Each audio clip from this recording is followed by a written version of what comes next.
Hi, welcome back. Thanks for rejoining us today. We're back for session 2 of the Inheritance Conference. And if you're joining us, not having been at session 1, I'm Marissa Brown, the Assistant Director for Programs at the John Nicholas Brown Center for Public Humanities. Session 2 is titled Managing Change at Sites of National Heritage, where speakers will share about public history or public art projects they've been and continue to be involved with that alter or reinterpret sites of national heritage to make them more inclusive and more just, or to tell a more accurate story about the past. So a few quick notes about Zoom. If you're joining us for the first time today, please feel free to submit any questions you have as they occur to you in the Q&A box, which you can open by clicking the icon at the bottom of your screen. Each session's moderators have access to that box and will draw from it when they moderate panel conversations at the end of the session. If you're having a technical problem, you can put that into the chat box and it will come to the panelists and the technical support team if you click chatting to hosts and moderators, but otherwise the chat box is open for all of you. And actually, as we start, if you'd like to, feel free to use the chat box to introduce yourself and tell us where you're zooming in from. Our first speaker today, the Reverend Canon Leonard Hamlin Sr., who was appointed the Canon Missioner of the Washington National Cathedral in 2019, and also serves as the Minister of Equity and Diversity, oversees the Washington National Cathedral's outreach and social justice initiatives, including gun violence prevention and racial justice and reconciliation. Our second speaker, Alex Lamont Bishop, zooms in from the UK today and is Deputy Secretary General at the International National Trusts Organization in London. In the role of Deputy Secretary General, Alexander delivers the work of the Secretariat, which since 2007 has provided a network for international heritage organizations in over 60 countries and territories to work together for global conservation. Our third speaker is Raúl Ramos, Associate Professor of History at the University of Houston, with expertise in borderlands history, Mexican-American history, and the history of Texas. He is the author of Beyond the Alamo, Forging Mexican Ethnicity in San Antonio, 1821 to 1861, published by UNC Press. And our moderator for this session is Lauren Yapp, an anthropologist and archaeologist whose work explores the intersection of heritage preservation, urban activism, and public history. At Brown, she teaches and writes about post-colonial cities, memory politics, and urban heritage as a lecturer and director of undergraduate studies with the university's Urban Studies program. Welcome, Reverend Canon Hamlin. Good afternoon, and certainly it's a pleasure for me to be able to join with Brown University and those who are attending and my colleagues to be able to share with you in this moment the project that we're undertaking here at the National Cathedral, as well as the work that we're all sharing in at such a crucial time like this. And so as we begin, of course, on today, I look forward to sharing with you the work that we are carrying on at this particular time and working through. Here, as we have opportunity today, the Washington National Cathedral is known throughout the world, but is really affectionately and knowingly called a house of prayer for all people. In this particular date and time, as we look at all that is taking place, it is the all that many of us are wrestling with when it comes to our symbolism, when it looks at our monuments, our places and sacred spaces of gathering. And so the Washington National Cathedral, in its mission, the Washington National Cathedral holds a unique place at the intersection of sacred and civic life.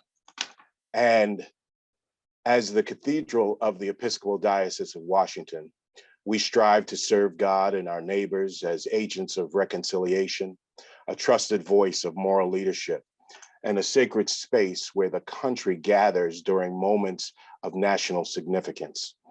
When many individuals think of the cathedral, there's certain things that jump immediately to their thoughts. but certain other aspects that are left out. At the National Cathedral, it is a place of worship where there's worship services that take place. National services. Many around the world, of course, are familiar with the National Cathedral and think of these particular elements of the cathedral as primary, and they come to mind first. Many, of course, might have been viewing yesterday when we were celebrating the life of course, the ambassador who just passed away. And we had a national service held at the cathedral on yesterday, as well as programs where there are many speakers, programs that gather of different size. Certainly, as you see from voices who have spoken out through many of the years. And this particular slide, of course, shows in 3 generations of the King family who have spoken at the cathedral about justice and how we're represented. We have the visitors program that takes place, local visitors, small groups, interfaith meetings that are carried out in discussions and forums along several issues. Well, I'll move through this as quickly as possible for everyone, and thank you for your assistance on this. As the National Cathedral, certainly as a house of prayer for all people, as I had mentioned, it is important to us that the all is emphasized, and we certainly make room that everyone is represented at the cathedral. As we, next slide, as we look forward to the Washington National Cathedral and its work, our mission, of course, is the Washington National Cathedral holds a unique place at the intersection of the sacred and civic life point. As the Cathedral of the Episcopal Diocese of Washington, D.C., we strive to serve God and our neighbors as agents of reconciliation, a trusted voice of moral leadership, and a sacred space where the country gathers during moments of national significance. Next slide. There are many different aspects of the cathedral that are thought of immediately as we speak about the cathedral, and many have experienced the cathedral. We are primarily known, of course, as a place of worship, where we also gather in moments of national significance. As mentioned earlier, many, of course, may have tuned in yesterday for the celebration of life of Ambassador Albright, who recently passed away. Next slide. In that, we also are a place where we have many voices and programs of different natures.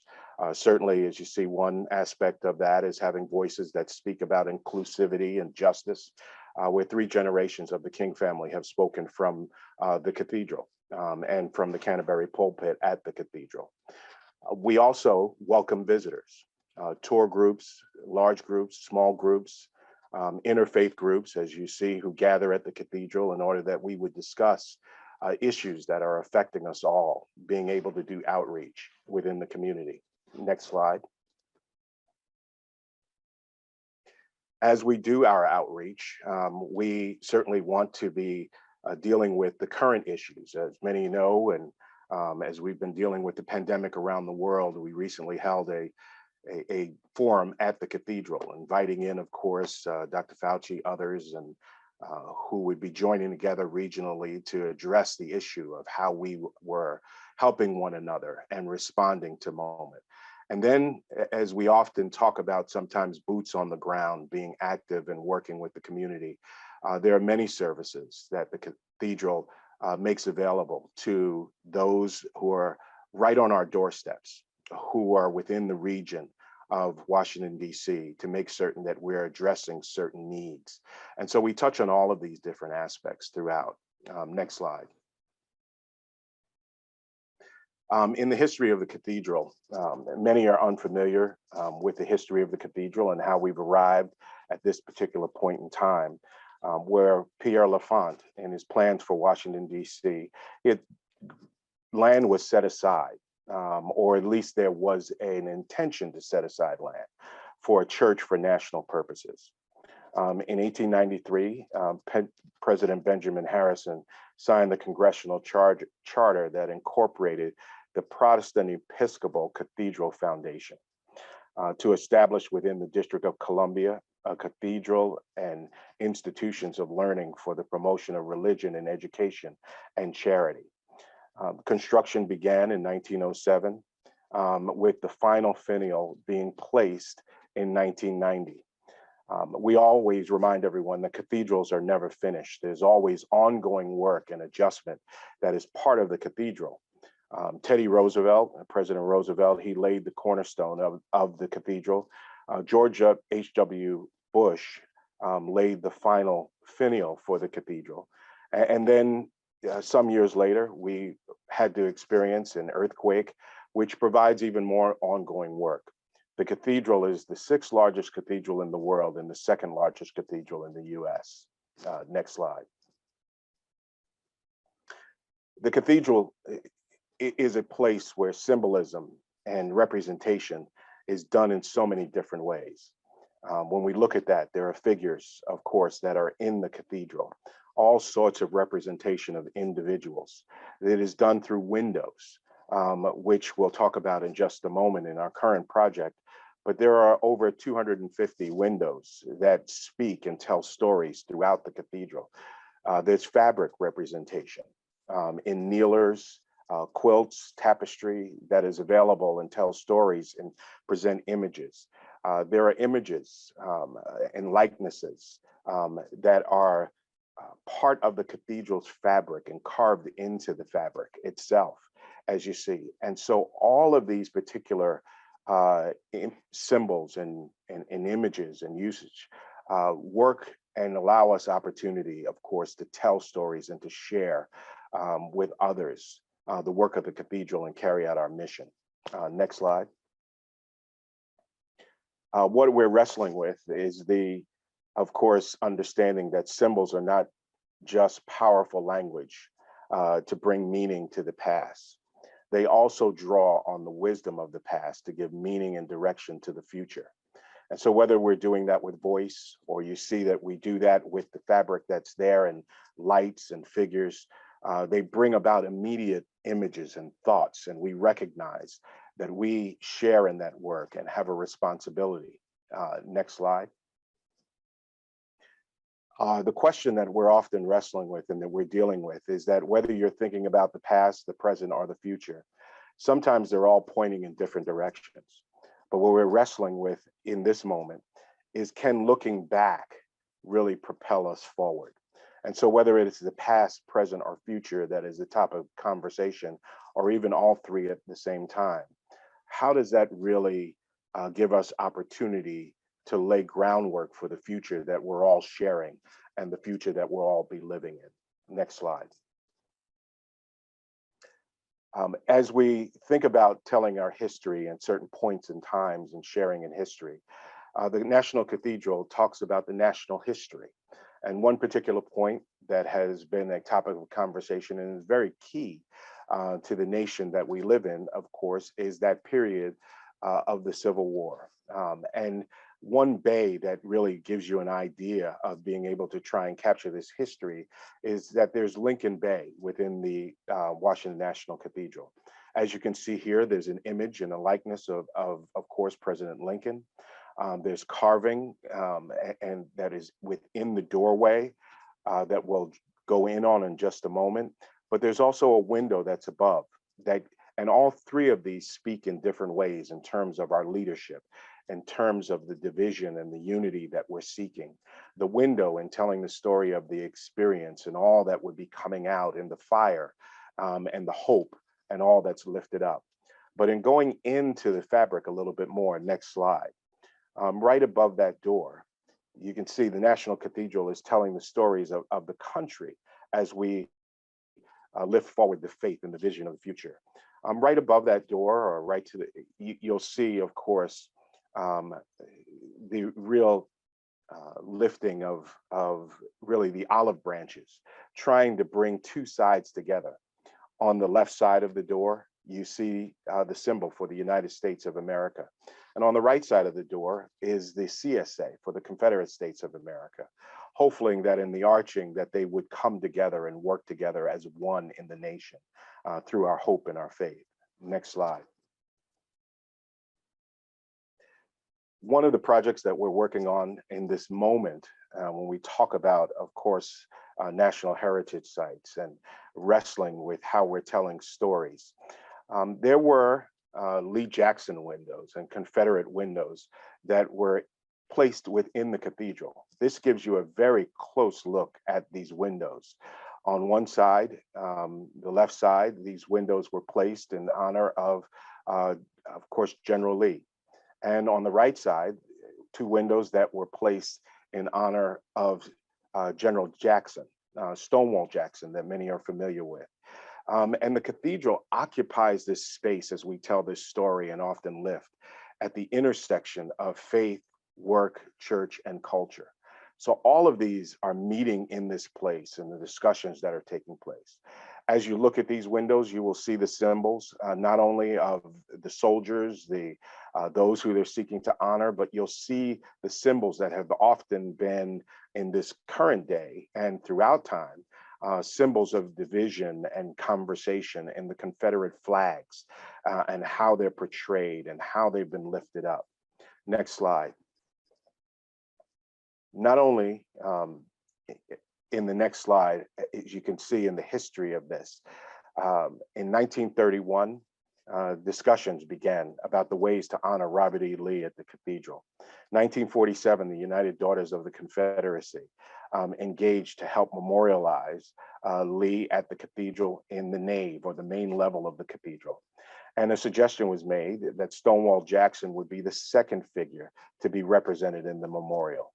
In 1952, James Sheldon, a cathedral donor, agrees to pay half the cost for the other side of the windows where, of course, General Jackson is located for the Lee Memorial. And he is it was termed even then as the damn Yankee who would help reunite the North and the South. And so a contract was signed for the creation of the Lee and Jackson windows at a cost of $4,600 at that time. And then in 1953, the Lee and the Jackson windows are installed and dedicated. I share all that to remind many of how much conversation really was taking place before and how much conversation is still going on now as we use these symbols to tell stories and even hopefully bring everyone together. Next slide. Not only, as you can see, these windows, since they have been removed, not only were there windows, but there were also inscriptions underneath, inscriptions in the stone. And these inscriptions were used to tell stories and to paint pictures and images of those who were seeking to be honored at that particular time. And so, as you can see, these inscriptions were very purposeful in what they were communicating. And so for General Robert E. Lee, it said, "To the glory of God, all righteous and all merciful, and in undying tribute to the life and witness of Robert Edward Lee, servant of God, leader of men, general-in-chief of the armies of the Confederate States, whose compelling sense of duty, serene faith, and unfailing courtesy mark him for all ages as a Christian soldier, without fear and without reproach. This Memorial Bay is gratefully dedicated, was gratefully built by the United Daughters of the Confederacy." Next slide. And then for Lieutenant General Thomas Jonathan Jackson, the inscription under those windows was very purposeful as well. "To the glory of the Lord of hosts, whom he so zealously served, and in honored memory of Thomas Jonathan Jackson, Lieutenant General of the Confederate States of America, like a stone wall in his steadfastness, swift as lightning, and mighty in battle, he walked humbly before his Creator, whose word was his guide. This bay is erected by the United Daughters of the Confederacy and his admirers from south and north."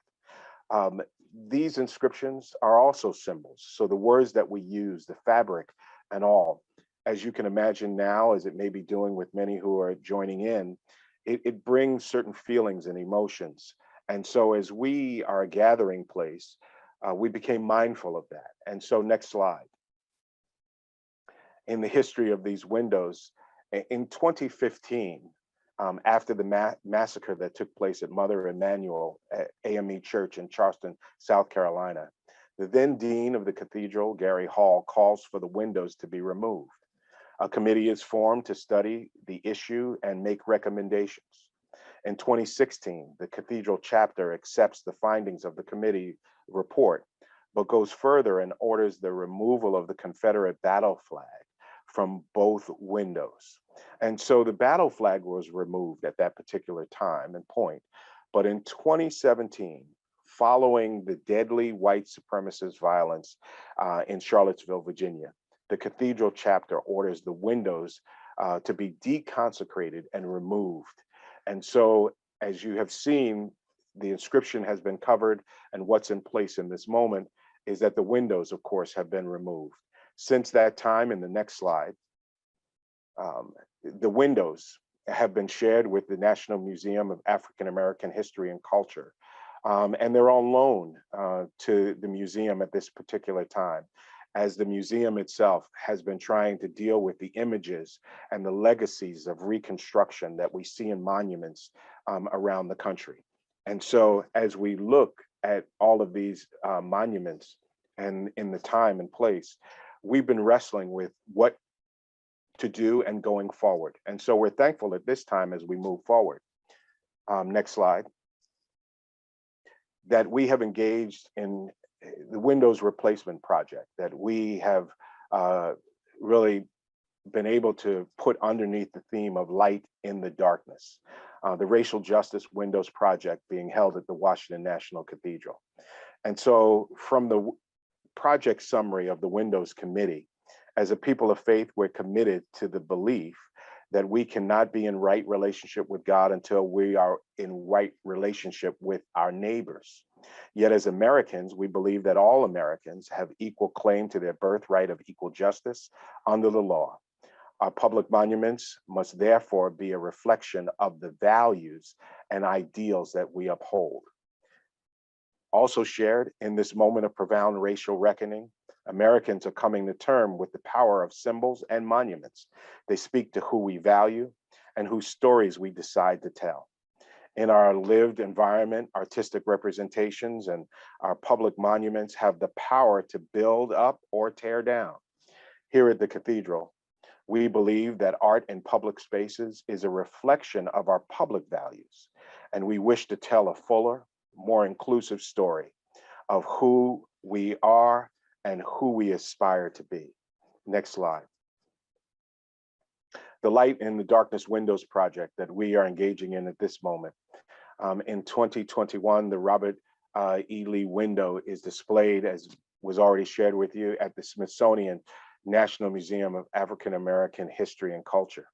And also in 2021, the artist and most well-known artist, Kerry James Marshall, and also poet Elizabeth Alexander agreed to design replacement windows and carved inscriptions for the former Lee Jackson Bay.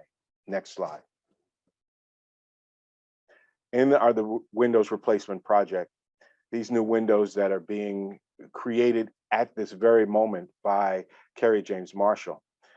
The artist will have the aim, of course, of capturing both darkness and light, both the pain of yesterday and the promise of tomorrow, as well as the quiet and exemplary dignity of the African American struggle for justice and equality, and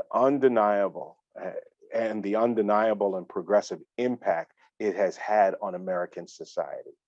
And so as we look forward to the future, next slide, and the work that is taking place, we're going to move through the next several months in order that we might move from, as we said, the beginning of this project, the removal of the windows, engaging our artists, where we will engage in conversations on every level. School presentations. We're grateful for funding that we have received in order that we will shortly be having conversations, lighting the cathedral, drawing individuals into conversation, experiences that individuals will have, series of podcasts that we'll be hosting and talking about.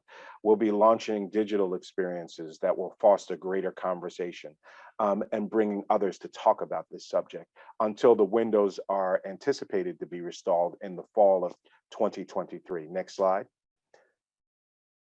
That the cathedral ultimately in its aim will be able to talk about whose stories we're telling and all people will be represented. So I thank you for the opportunity to be able to share what we're doing here at the Cathedral and invite everyone to join us as we take this journey. And thank you for your patience, even as we were working through some of the, of course, technical difficulties that we've all grown used to, hopefully, during these times of separation. So thank you, and I turn it over to the next, of course, person who will be gathering. Good afternoon. Thank you to Reverend Leonard and to the hosts for inviting me here. My name is Lamont Bishop. I'm the Deputy Secretary General of the International National Trusts Organization. I hate to tell you all this, but I've had some trouble with my internet connection where I am today. If I drop off, I will come back from a hotspot on my phone, and just to warn you that that could happen, and I have foreseen it. On the next slide, you'll see a little bit of an overview of the presentation structure. Going to take about 15 to 20 minutes, just talk through what is Into, what's my organization, and what's our RISE program, which has really given rise to some of the discussions that we'll be having today.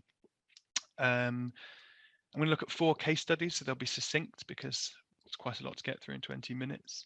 And those are Jamaica, Bermuda, Uganda, and England. And then there'll be some time at the end for questions, I think, once the third speaker has spoken. On the next slide is a little bit of information about what Into is. So we are a membership body for national trusts being heritage NGOs who typically own and manage heritage sites. We came from a conference ourselves where these organizations were choosing to come together and wanted to put some structure in around that so that they could continue to share best practice and look for opportunities to do so on a regular basis.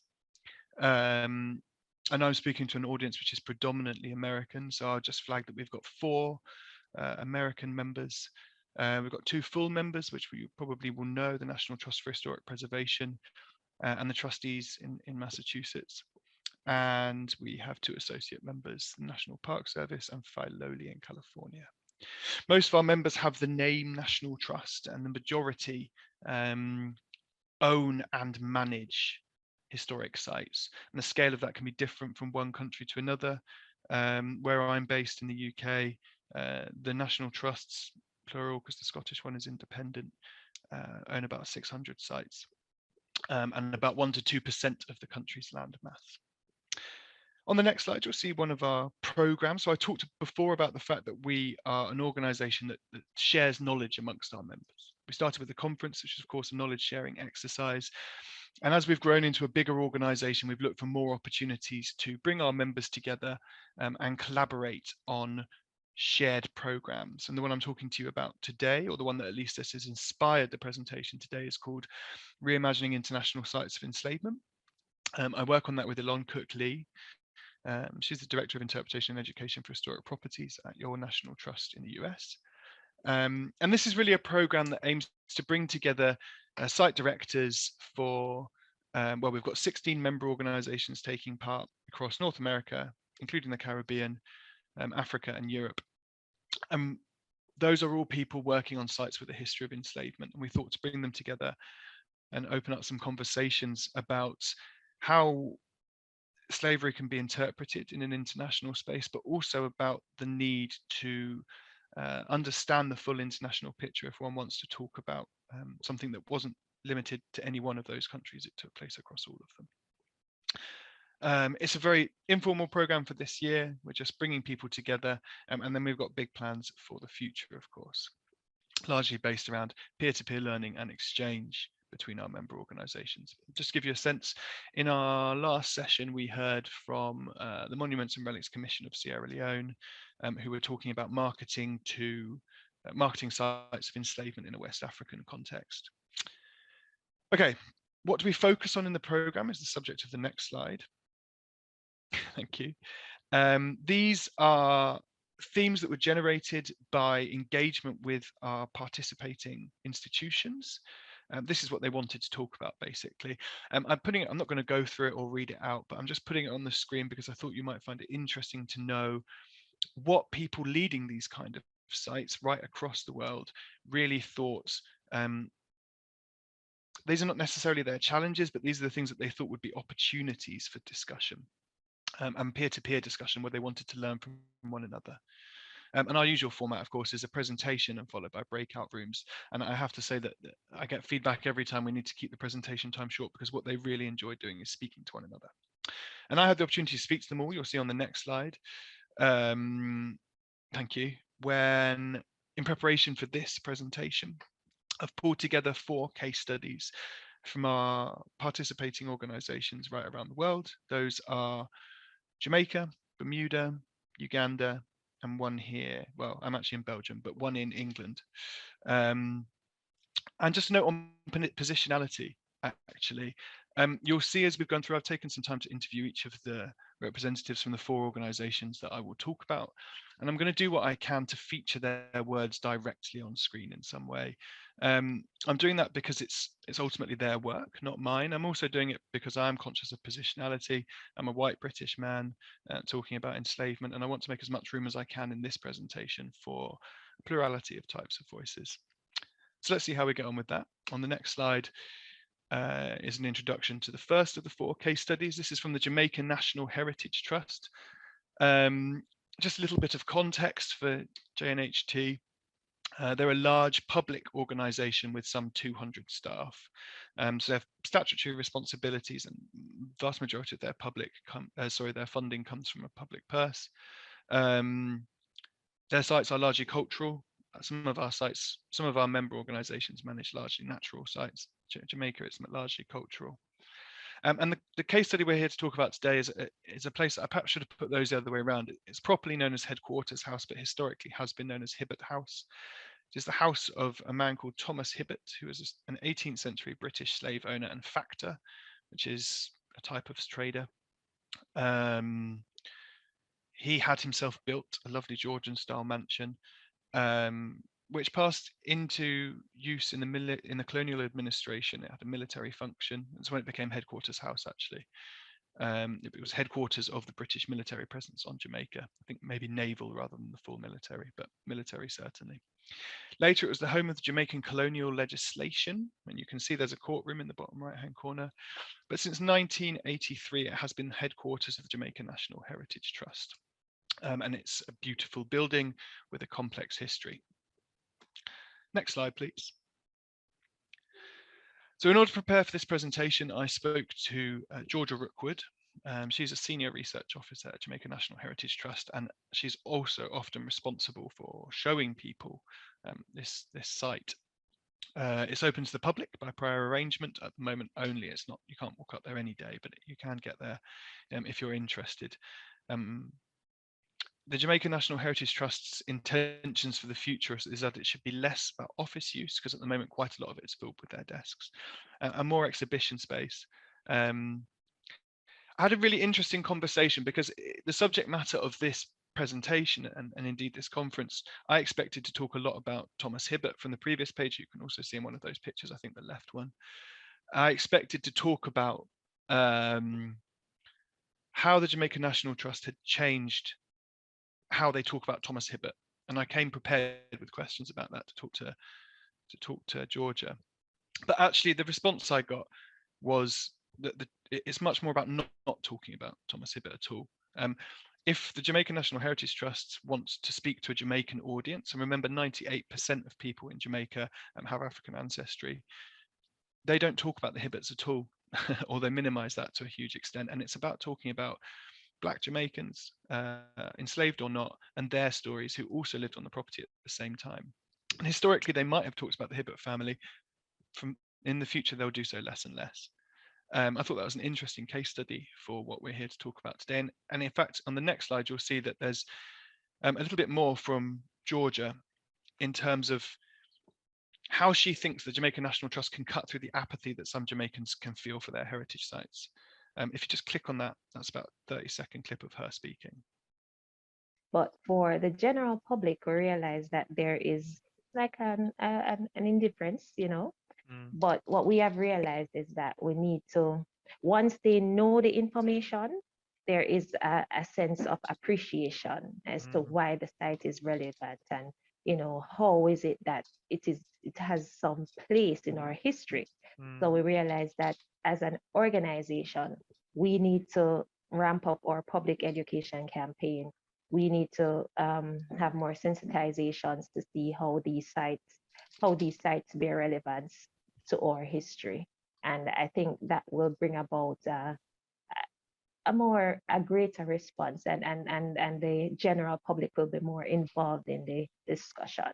And thanks for bearing with me through all of my agreement noises. I'm not a very talented interviewer, clearly, or at least recorder.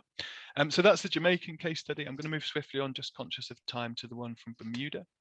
Bermuda National Trust on the next slide is it's a different kind of organization to Jamaica. It's an NGO. It's entirely independent of government. I don't think it receives certainly no subsidy type funding from the government. It has a small staff, but Bermuda is quite a small place, and it has lots of natural and cultural heritage in its care. You can see Verdmont, one of its larger properties, on the top left. And in the bottom left, you'll see a place called Spittal Pond Nature Reserve, which includes, bottom right, a place called Jeffrey's Cave. Jeffrey's Cave was a place of refuge for an enslaved African man called, of course, Jeffrey. And it's a really interesting case study in managing change outside of national heritage. I've used the word graffiti here, somewhat intentionally provocatively. The interpretation at the site had been defaced with a marker pen, basically a Sharpie. And when the Bermuda National Trust came to look at this, they found it wasn't the typical type of graffiti. It wasn't like a kid's name or a tag. This was focused, and what it actually was is that a member of the public had changed inappropriate and outdated terminology related to enslaved Bermudians. If you go to the next slide, you will see I'm not going to read it out, but you'll see the original text, which was edited, and the revised version, which the Bermuda National Trust has adopted in response to this quote unquote graffiti. Some of the key, this is not, I mean, that would have been quite impressive if they'd managed to write that in Sharpie all over the one on the left. But some of the key changes that were Sharpied, the word master had been scratched out and replaced with enslaver. And the word slave had been replaced with enslaved man or woman. And you'll see those changes pull through into the new version that BNT has put in place. And this, for me, really highlights the importance of language, which is absolutely at the heart of the conversations we're having on our RISE program. And it's particularly important because Jeffrey's Cave is part of, for example, the African Diaspora Heritage Trail on Bermuda. So it's important that the sensitivity in the language is present. On the next slide, you'll see some words from Dr. Charlotte Andrews, who's the head of cultural heritage at the BNT and has been across this process. Now, when I spoke to Charlotte, she was very keen to stress that ideally this process would not happen via graffiti. And what they realized at Bermuda National Trust was that there was a bit of a gap. They needed to fill it with better feedback loops and meaningful engagement with the community who have been motivated to crack out their Sharpies rather than being consulted in the first place. And that's what Bermuda National Trust is in the process of developing at the moment. Charlotte's only been in post for a little while. A wider program of reinterpretation, which is working with our RISE program. Elon would be very unhappy with me if I didn't mention here the commercial element. Bermuda as an island tourism destination is really keen to continue to attract American tourism dollars. And that means serving the needs of African Americans. And in doing, the Bermuda National Trust are aware that in order to do that effectively, they have to be communicating appropriately about subjects which can be as traumatic as enslavement. My next case study, I'm whistling through them very quickly. I hope that's okay. Next case study is also on the next slide. Thank you. Is in Uganda. This is from a place called Fort Luba. It's in the east of Uganda. If you know Uganda, Kampala sits right in the middle of the Lake Victoria coast. Fort Luba is on the sort of eastern edge of the Lake Victoria coast. It's a pre-colonial East African slave trade site. And there's been a recently rehabilitated, it wasn't originally memorial, it was something else, but now it's a memorial to the slave trade, which was a beacon for the fort.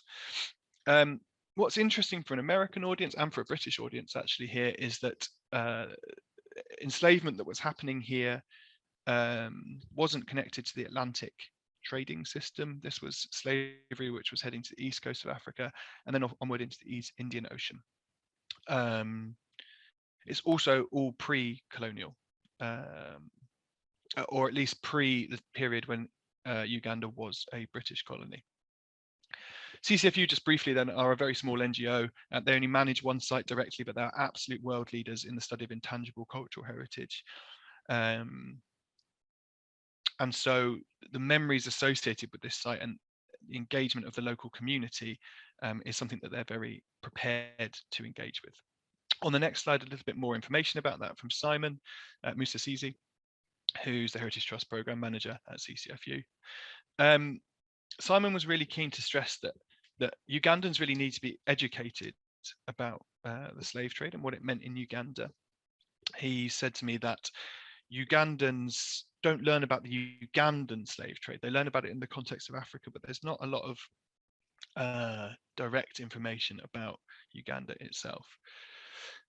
And why is that? I mean, it's interesting. I thought for an American audience, this would be an interesting case study because we all know sites of enslavement can be contested. But maybe it's not so obvious, or at least it wasn't obvious to me, that the same thing could happen in Africa.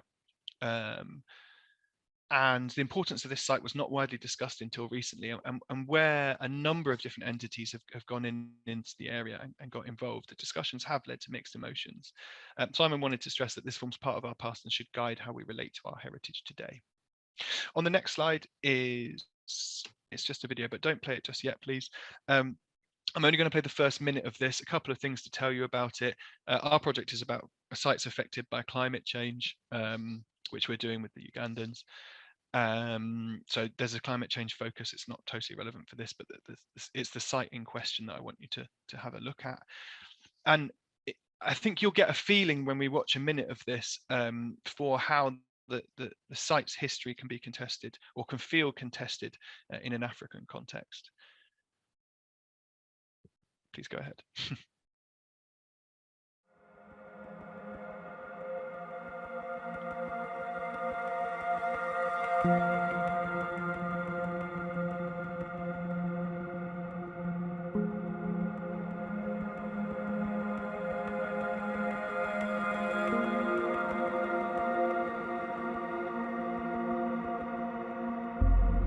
bafa bantu baife bafa badada baife babandi abesobola okwescapinga balumukira mu neighboring area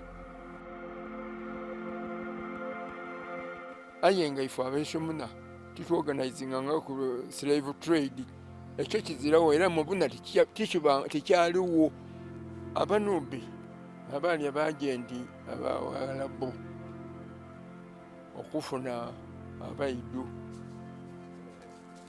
n'entalo zino edalengawo lwakuba nti luba yayita omuzungu ifo ekyo kyetwidde. That's great, you can pause there, thank you. Lwali organizing abanubi. I don't know how everyone else saw that. There was a little bit of a delay for me, but perhaps we can share the YouTube link for that video in the chat if anyone wants to watch it later. And I've also asked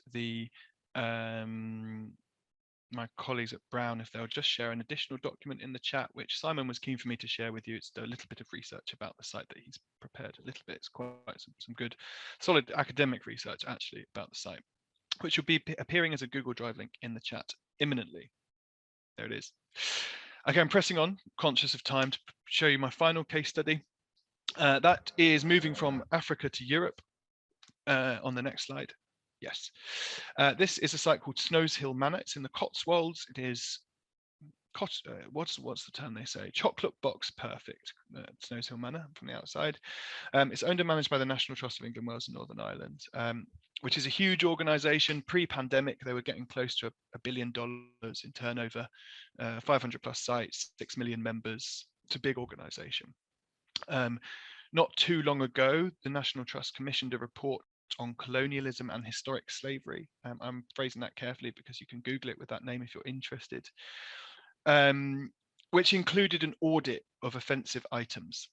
And in the bottom right, you can see one of, if not the most offensive item that they discovered, which was here at Snows Hill and almost completely uninterpreted. Not much was known about it at all. This is an item that's been used perhaps to punish, perhaps to hold an enslaved individual. And I think it's worth stressing, actually, because this is different in the UK to the US, perhaps, that not large amounts of actual enslavement took place in the UK. So things like this are very unusual. Of course, the proceeds of enslavement came back to the UK in great numbers, but we didn't have the kind of plantation style sites that you would have in the US that meant enslaved people in large numbers. On the next, so this very offensive item was discovered. And on the next slide, you can see a little bit about the house, what it looks like. This is the donor, Charles Wade. There are actually photos of him. He only died in the 50s. The National Trust in general doesn't use lots of signs. It offers a window onto people's life, doesn't do lots of sign-based interpretation. And that also reflects Wade's wishes as the donor and owner of the site. You can see in this picture all these little houses that you open up and you peer into, like a magic environment. And that's how he wanted the house to be. And honestly, the collection is very, very varied. If you Google the samurai at Snows Hill, you will get a sense of the crazy kind of collections that he did collect, including this item that we're talking about today. And the house is like a cabinet of wonders. That's what he wanted. So there's a sort of a couple of indicators to not interpret, but at the same time, this is one of the Trust's most offensive items. In fact, there was a feeling that it must happen. Part of the problem, of course, is its provenance is not well known. And it's not complicated by, but it has to be understood in the context of Charles Wade's personal connection to the item. Charles Wade's grandmother was a black woman from St. Kitts, where he had a house where he spent increasingly lots of his life as he lived for longer. In the latest part of his life, he spent more and more time in St. Kitts. And his grandmother was, I mention this because it's unusual. His grandmother was a black woman a free woman, black woman in St. Kitts, which is in the Caribbean, who married an aristocratic Englishman. I mentioned that the unusual part is not the relationship, but the marriage, which was not common at all in those days. On the next slide, you'll see a bit about the solution that the National Trust arrived at, which is to interpret, and this is my final slide, to interpret the manacle in the context of Charles Wade's poetry. He was a prolific poet, and he actually stored the item with this poem. They first took it off display, actually, I should say, and they consulted with partners, Liverpool, Bristol Museums of Slavery. And then they now display it alongside this poem. And of the 100,000 annual visitors the site gets, approximately, negative responses have been fewer than a handful. It's been overwhelmingly positive. And actually, the board about St. Kitts has the longest dwell time of any of the interpretation on the site. So people are interested in this. And in the future, the Trust is preparing to have more permanent interpretation around St. Kitts, around the colonial collection, because the response has been so positive to this. I just want to finish with another part of the interpretation from Wade, and I've asked also if Hannah would be happy to drop into the chat a more complete picture of the interpretation around Wade, in case you want to have a look at it instead of me just trying to read it out on this. He said it considers how later generations of visitors to Basse-Terre, which is in St. Kitts, would be unlikely to pause and reflect upon the historical plight of enslaved people. That's what he was worried about.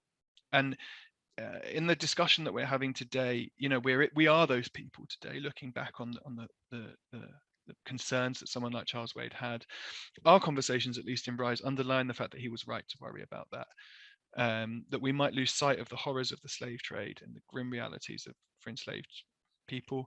And I think Charles Wade would have thought it was our duty to ensure that history is not being conveniently excluded.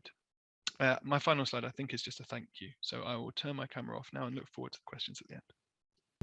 I'm here to talk about the Alamo, and I will start that conversation now.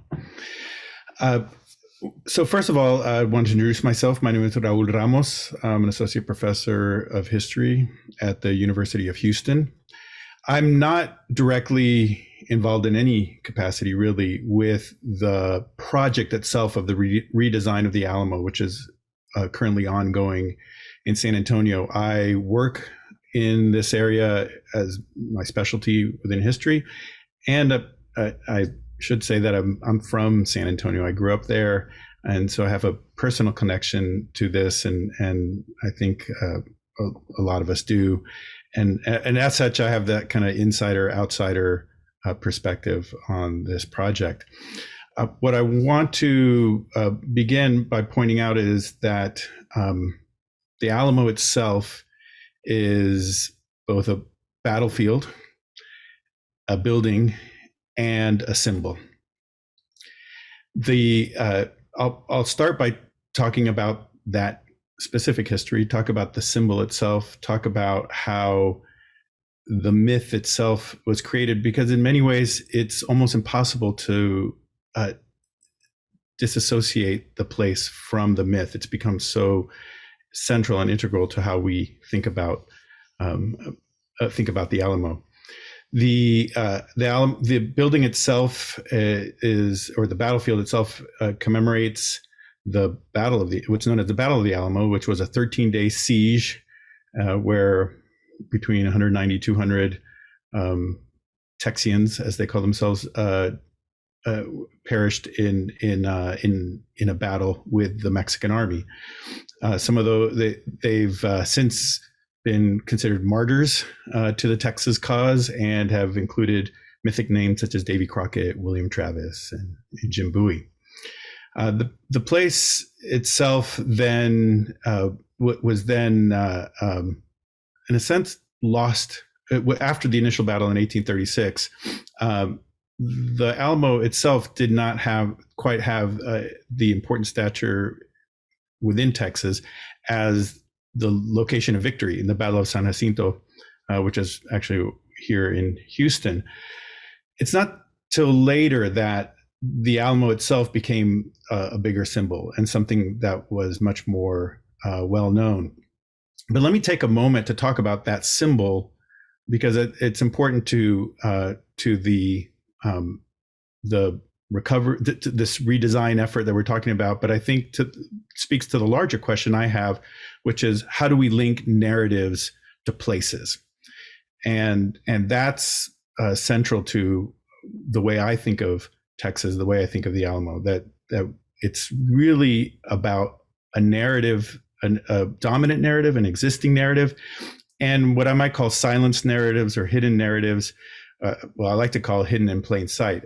Even just looking at the Alamo building itself, that's, as I said, it becomes somewhat iconic. We can see evidence of what it was, which was a Catholic mission prior to being a fort. Many of those elements are still there. The nichos, where you would have saints statues, are right on either side of the front door. But what is missing is the cross on the top and the bell towers. So even this version of the Alamo that we see in itself is an incomplete or partial restoration. I also want to talk about the Alamo as essentially a universal symbol. As recently as last week, in the New York Times, in describing the siege in Mariupol, likened it to what they called the Ukrainian Alamo in their story of April 19th. So that the story itself has taken on greater significance. It's become essentially a story of lost causes. It's become a noble fight to the death, when knowing when that the odds are against you and that there really is no escape. So that part of the story is what has become essentially universalized.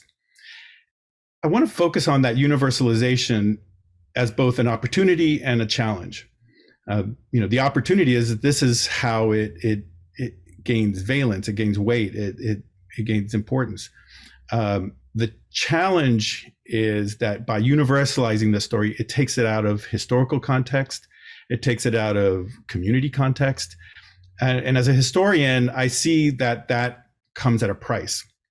And I would go one step beyond that and say that universalization and that removal from context is what gives power to the Alamo story to ultimately explain, justify, make normal the American expansion into Texas and into in the West as well. So what I would want to say is that this is part of the story of American westward expansion, westward conquest, and the erasure of not only peoples but the history of those peoples. So how do we bringing back that context, we're essentially bringing back people.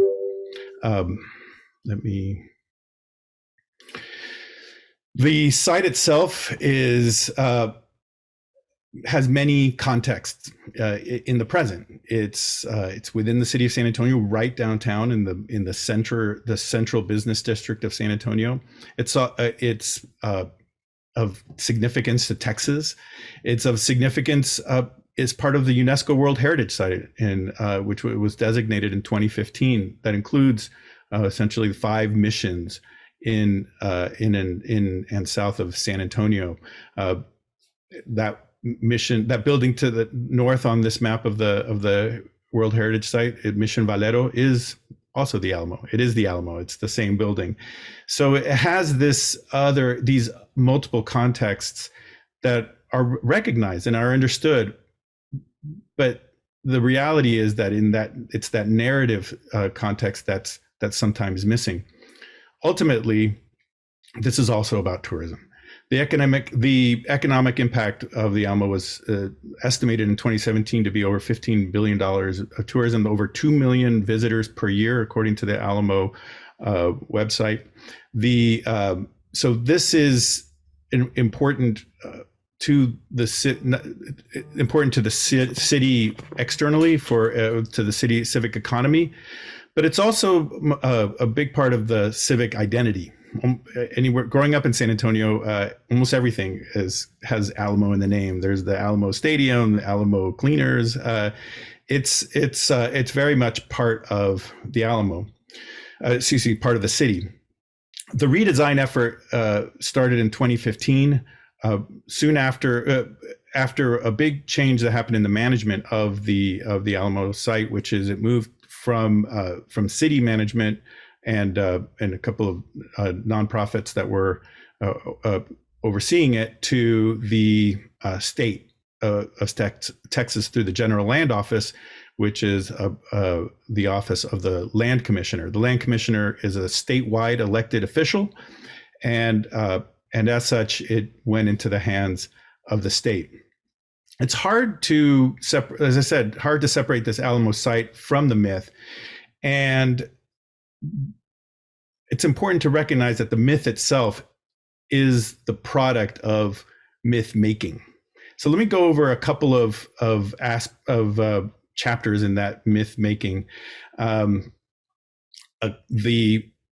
story of the Alamo itself is usually told beginning with the Americans who immigrate to Texas. Now they're in the Texas story called colonists who are colonizing Texas, and certainly they come to Texas as part of the Mexican colonization laws. But the reality is that they're immigrating to Texas. Texas is a territory of Mexico in 1821 when Austin begins his colony, and many others come to Texas in this Mexican period. But right away, I want to point out that this language of colonist, settler, and the absence of a term like immigrant, moving from one nation to another nation, invited into Mexico, settling in a different country, is in the background. Nobody would deny it, certainly, but it's not the way we describe the Alamo, especially because the story of the Texas Revolution, as it's called, is one of defending Texas. It's in a sense, belonging is transferred to those who immigrated to Texas in this essentially decade between 1821 and 1830. As I mentioned before, initially the Alamo itself as a site of memory was ignored in favor of the battlefield here in San Jacinto. But you saw that over the course of the 20th century, starting at the turn of the century, that the battle itself became became more commemorated, more recognized. The building itself was restored, and you have a kind of cultural production that happens around the Alamo, along with this reimagining of the site itself. One of the first places I like to turn to is the 1905 painting Dawn at the Alamo by Henry Arthur McArdle. This painting is massive. It's, I would say, 10 feet tall, 10 feet high, and 20 feet wide, and it's hung in the back of the Senate chamber of the Texas legislature. So the legislators are making their laws with this painting at their backs. I can't imagine any more sort of better representation of what the Alamo means than zooming in on Davy Crockett fighting to the death. I'd also point out on the upper right, Travis about to be stabbed in the back by a sneaky Mexican soldier. So the idea of courage versus the barbarians of the Mexican hordes that are overtaking the Alamo certainly comes across in McArdle's reimagining. Clearly McArdle wasn't there. This is the version. This is the beginning of myth making around the Alamo. That myth making continues with a D.W. Griffith production entitled "Martyrs of the Alamo," which which you can watch and see the almost direct connection with telling the story of Texas, with telling the story of the American South. In fact, the story, in a sense, revolves around the threats that the Mexican soldiers were making to Anglo-American women in San Antonio, and the rebellion that seems to spark the rebellion in this D.W. Griffith's version from 1915. In 1936, in the centennial of the 100-year commemoration of the Battle of the Alamo, the state of Texas built what was known as the cenotaph, a marker that was meant to mark where the funeral pyre might have been located, where bodies of those who had died in the Alamo were burned or buried. And it became a symbol of their death, and it transformed the Alamo site into something of a shrine, something of a grave and a grave site. But really, it became the location of the birth of Texas. Now, I point this out because this cenotaph, this statue, essentially, this or monument, should I say, became somewhat controversial in the redesign process. It's smack in the middle of the front of the plaza where visitors see the mission church itself, and it didn't quite fit in initial ideas of how the redesign was to happen, and there were discussions about moving it, and that created a big political firestorm. Another firestorm, literally, took place during the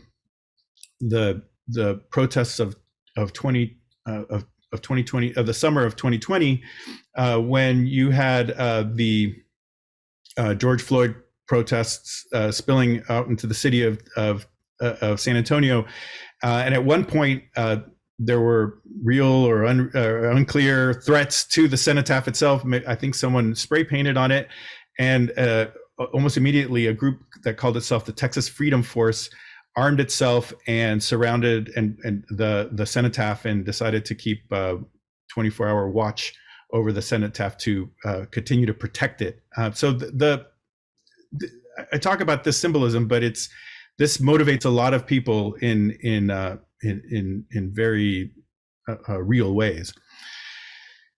The narrative shift, though, that this Alamo myth then is so complete, and in essence, what I want to point out is that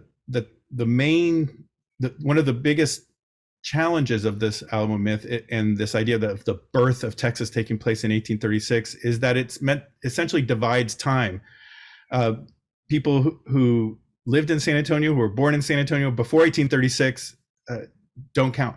They're not part of this story. History essentially begins in 1836. Tejanos, Mexicans in Texas, realized this right away. In 1854, Jose Antonio Navarro, actually one of the signers of the Texas Declaration of Independence, himself noted that the way the Anglo politicians are treating Mexicans in Texas, they're made to appear like foreigners in the very land of their birth, as he said. This is that narrative shift that the Texas Revolution eliminated belonging for peoples in San Antonio. But this goes even further. The Alamo itself was a mission, and as a mission, it was meant to bring in indigenous peoples around San Antonio. And one of the first questions I ask my students is, who do you think built the Alamo? Who actually put brick on brick? And that's the answer there is indigenous people. The symbol of Texas freedom, as it were, was built by indigenous hands. And that's not only in the hidden in plain sight story narrative that's visible with the Alamo, but it goes deeper than that in the sense that while there's the battle over the cenotaph and the funeral pyre from the Battle of the Alamo, the fact that for decades before or a century before the Alamo, the site, the church itself was a burial site, as churches were, and that you have perhaps up to 1,000 indigenous peoples buried under the Alamo goes unrecognized in the site. I wanted to say, given the fact that I'm coming last, I even noticed in Reverend Hamlin's slides of the Jackson Lee stained glass windows that you'll see there the mention of Mexico and Stonewall Jackson's and Robert E. Lee's both fought in the U.S.-Mexico War, and that's the other context I wanted to finally bring up. What is missing from this story, as well as the importance of slavery to those immigrants from Texas. As I always point out to my students, it's not when we think of Americans who came to Texas, it was not just any American, there were Southerners. Texas was very much part of an expansion of the U.S. South, an expansion of slavery, and a kind of imperial idea of slavery that many Southerners held, and that goes unstated, unsaid in these commemorations of the Alamo. So at a time of national reckoning around slavery, around the treatment of indigenous peoples, around conquest, how has Texas escaped that same reckoning? How has this Texas myth and this Texas story not had the same scrutiny, say, as Confederate monuments? Part of that might be a question of what did white supremacy look like in the 1830s, and how does Texas fit into that story? So just to conclude, then the 2021 plan has finally been approved, or was approved last year at $388 million. The final version proposed by Gallagher and Associates includes a visitor center, includes an extension of the site, closing off of the street. Right now, you could just drive in front of the Alamo. There was a concern that it would be closed off to the community, but that has been brought back. But my sort of conclusionary question is, in these efforts to make it historically contextual, inclusive of the community, we still have political debates both in Texas and in the nation around how this history should be told and how it would be included. And without this national reckoning, I would say, of not just slavery as we're happening, but the connection between slavery and expansion, is it possible to have an inclusive contextual Alamo without, in other words, can you have structural changes to the site without the narrative changes that are necessary to make that site meaningful in different ways to different people?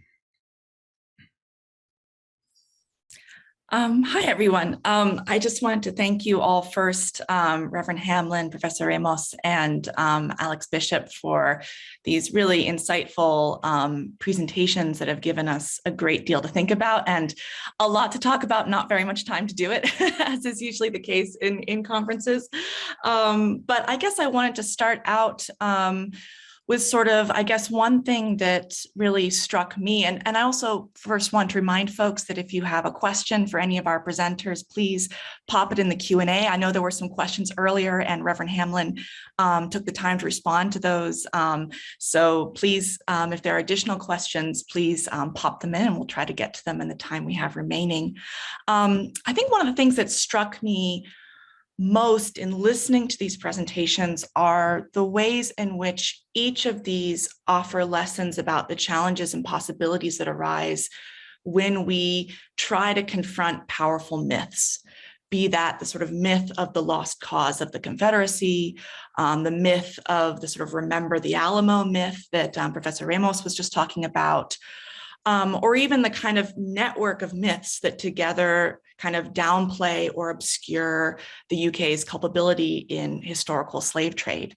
And I think each of these cases poses really, kind of critical questions about how we can even attempt to undo myths that are so deeply ingrained, be it in school curriculum, in political discourse, in art, in civic symbols, and of course, in these kind of tangible sites and objects that have been used to shape and disseminate and enshrine these myths, quite literally enshrine them in some of these cases.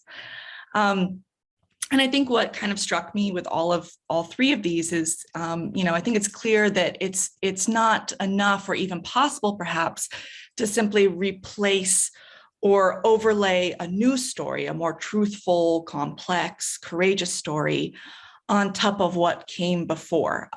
It's sort of impossible, as Professor Ramos was saying, it's sort of impossible to disassociate completely from some of these myths. So that when we're kind of focusing on how to reinterpret or recontextualize these sort of problematic objects or sites, we also have to engage not with just telling a new narrative, but we have to engage with how to undo a myth that already exists, how to unmake, undo, deconstruct, and whether that's even possible, how we go about that, I think is a question that each of you have raised in the particular cases that you're talking about.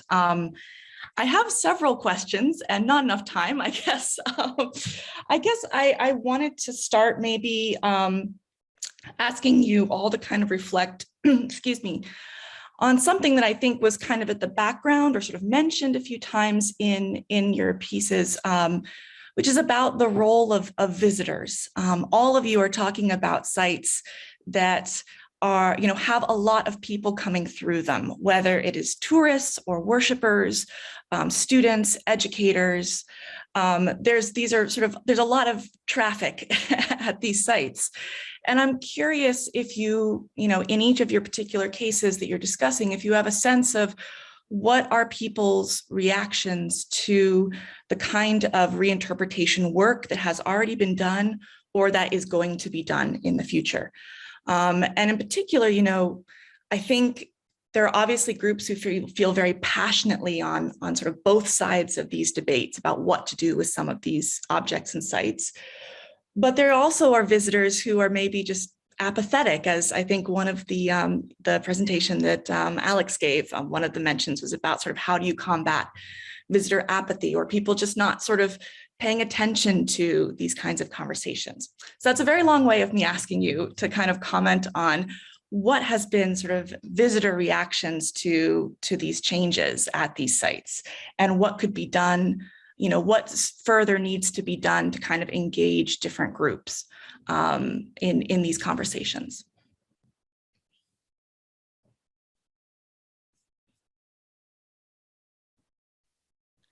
You mentioned me, so I feel like I ought to go first. Thank you, Lauren, for the question.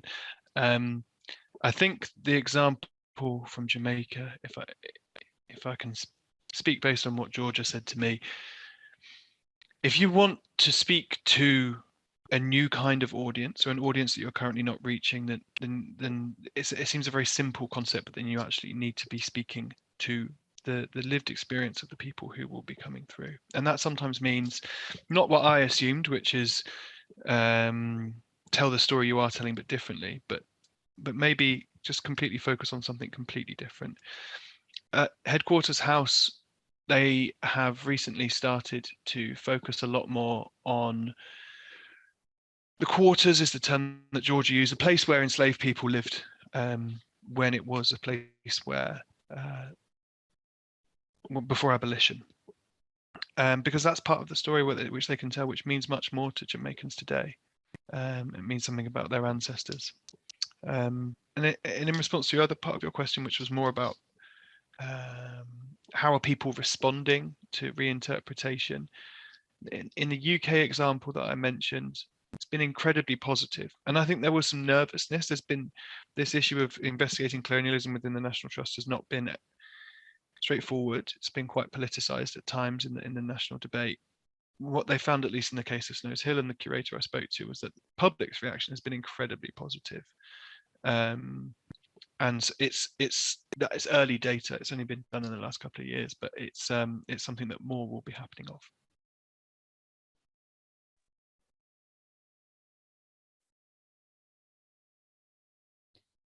Well, I guess I'll go ahead and jump in on that one, but I think we have to, all of us see that we do have an opportunity, as you were referencing before. This really is an opportunity. Inside of opportunity, there is always challenge.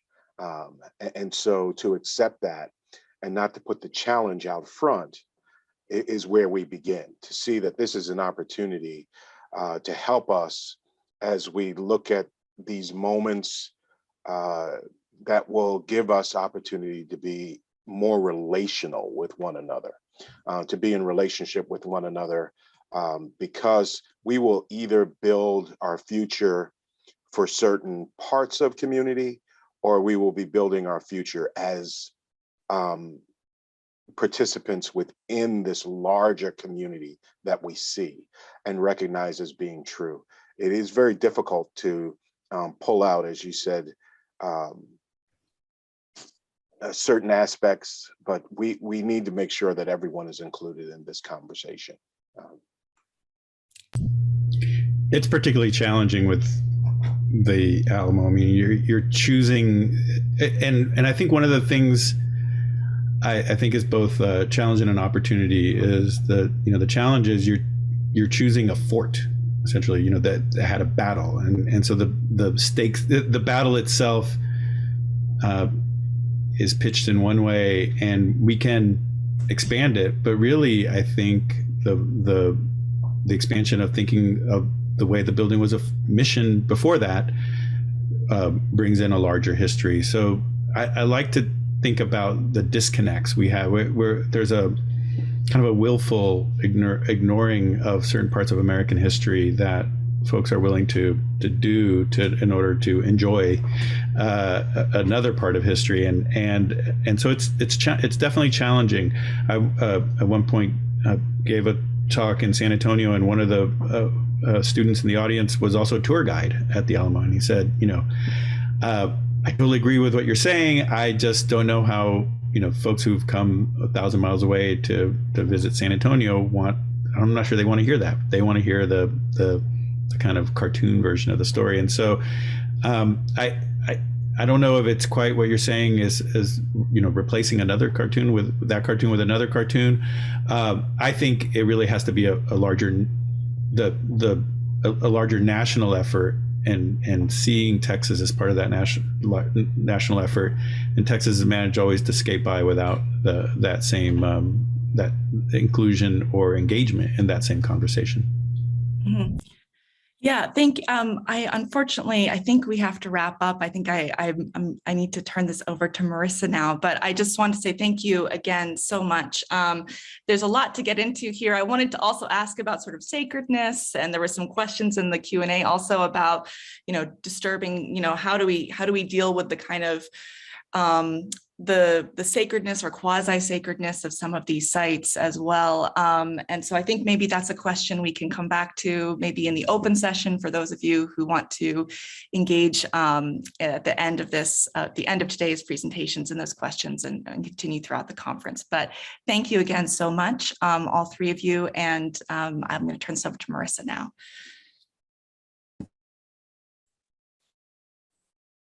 Thank you, everyone. Thanks to the speakers. Thank you to Lauren for moderating that lightning round wrap up and conversation afterwards. These were such thoughtful presentations and questions. And I think as Lauren pointed out, making change to these heritage sites is incredibly difficult work because there's this process, this sort of breakage of breaking people's connection to place in order to reset those connections. So thank you. And I do hope that people can come back for the breakout sessions because we can continue this conversation that you started here today. For everyone, we're taking a quick break. We will rejoin at 2:10. That's in about 11 minutes. Same on this exact same Zoom link. And that's where we will hear from our session 3 speakers. And the title of that session is Museums as Sites of Difficult History. So please join us in about 10 minutes time. Thank you.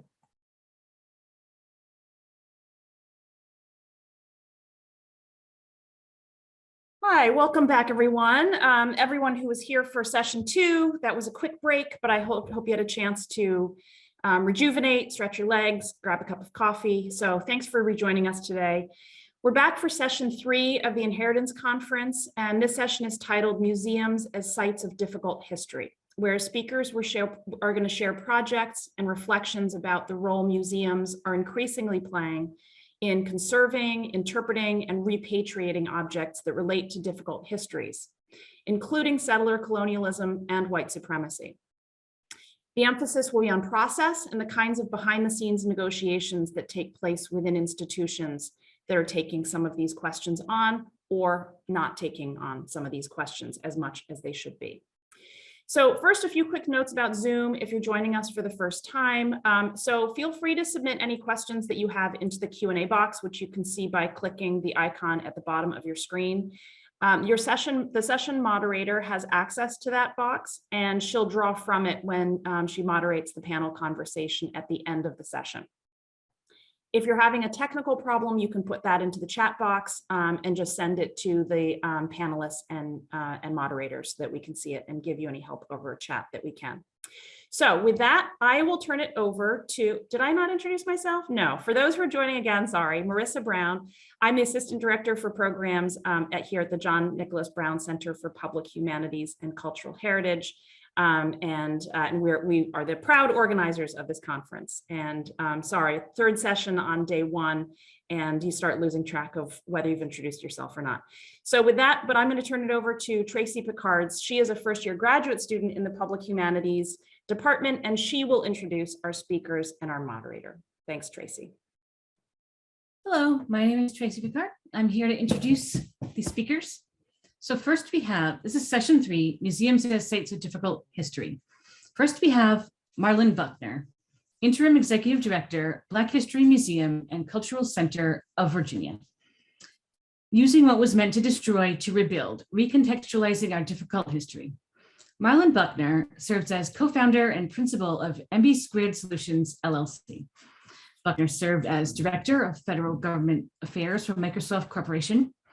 He served in several staff roles in the US Congress as legislative assistant to Senator Charles Schumer, as well as senior policy advisor and chief of staff to then Congressman Harold Ford Jr. Buckner also served as a policy analyst at 2 Washington-based think tanks, the Joint Center for Political and Economic Studies, and the Progressive Policy Institute. Next, I'd like to introduce Troy Sebastian, nupqu Slam. Troy Sebastian is a writer from the Ktunaxa Nation community. He is a doctoral student, Vanier scholar, and sessional instructor in the University of Victoria's Department of Writing. His story, Tax Nupqu, a long time ago, was longlisted for the 2018 CBC Short Story Prize and the 2019 Writers' Trust Journey Prize. In 2020, he was selected as a Writers' Trust Rising Star by Lynn Cody and longlisted for the CBC Poetry Prize. Troy is the former Indigenous Collections Curator at the Royal British Columbia Museum. Kelly Morgan, Equity in the Arts or the Lack thereof, the Challenging Realities of White Supremacy Culture in Art Museums. Dr. Kelly Morgan is a curator, educator, and social justice activist. who specializes in American art and visual culture. Her scholarly commitment to the investigation of anti-Blackness within those fields has demonstrated how traditional art history and museum practice work specifically to uphold white supremacy. Besides her own curatorial experience, she mentors students and emerging curators and regularly trains staff at various museums to foster anti-racist approaches to collection building, exhibitions, community engagement, and fundraising. Over the past 2 years, Dr. Morgan has become a leading and influential voice in bolstering anti-racist work in art museums. She's a professor of practice and the inaugural director of curatorial studies at Tufts University. And our moderator, Stephanie LaRue, Associate Director of the Center for the Study of Race and Ethnicity in America at Brown University.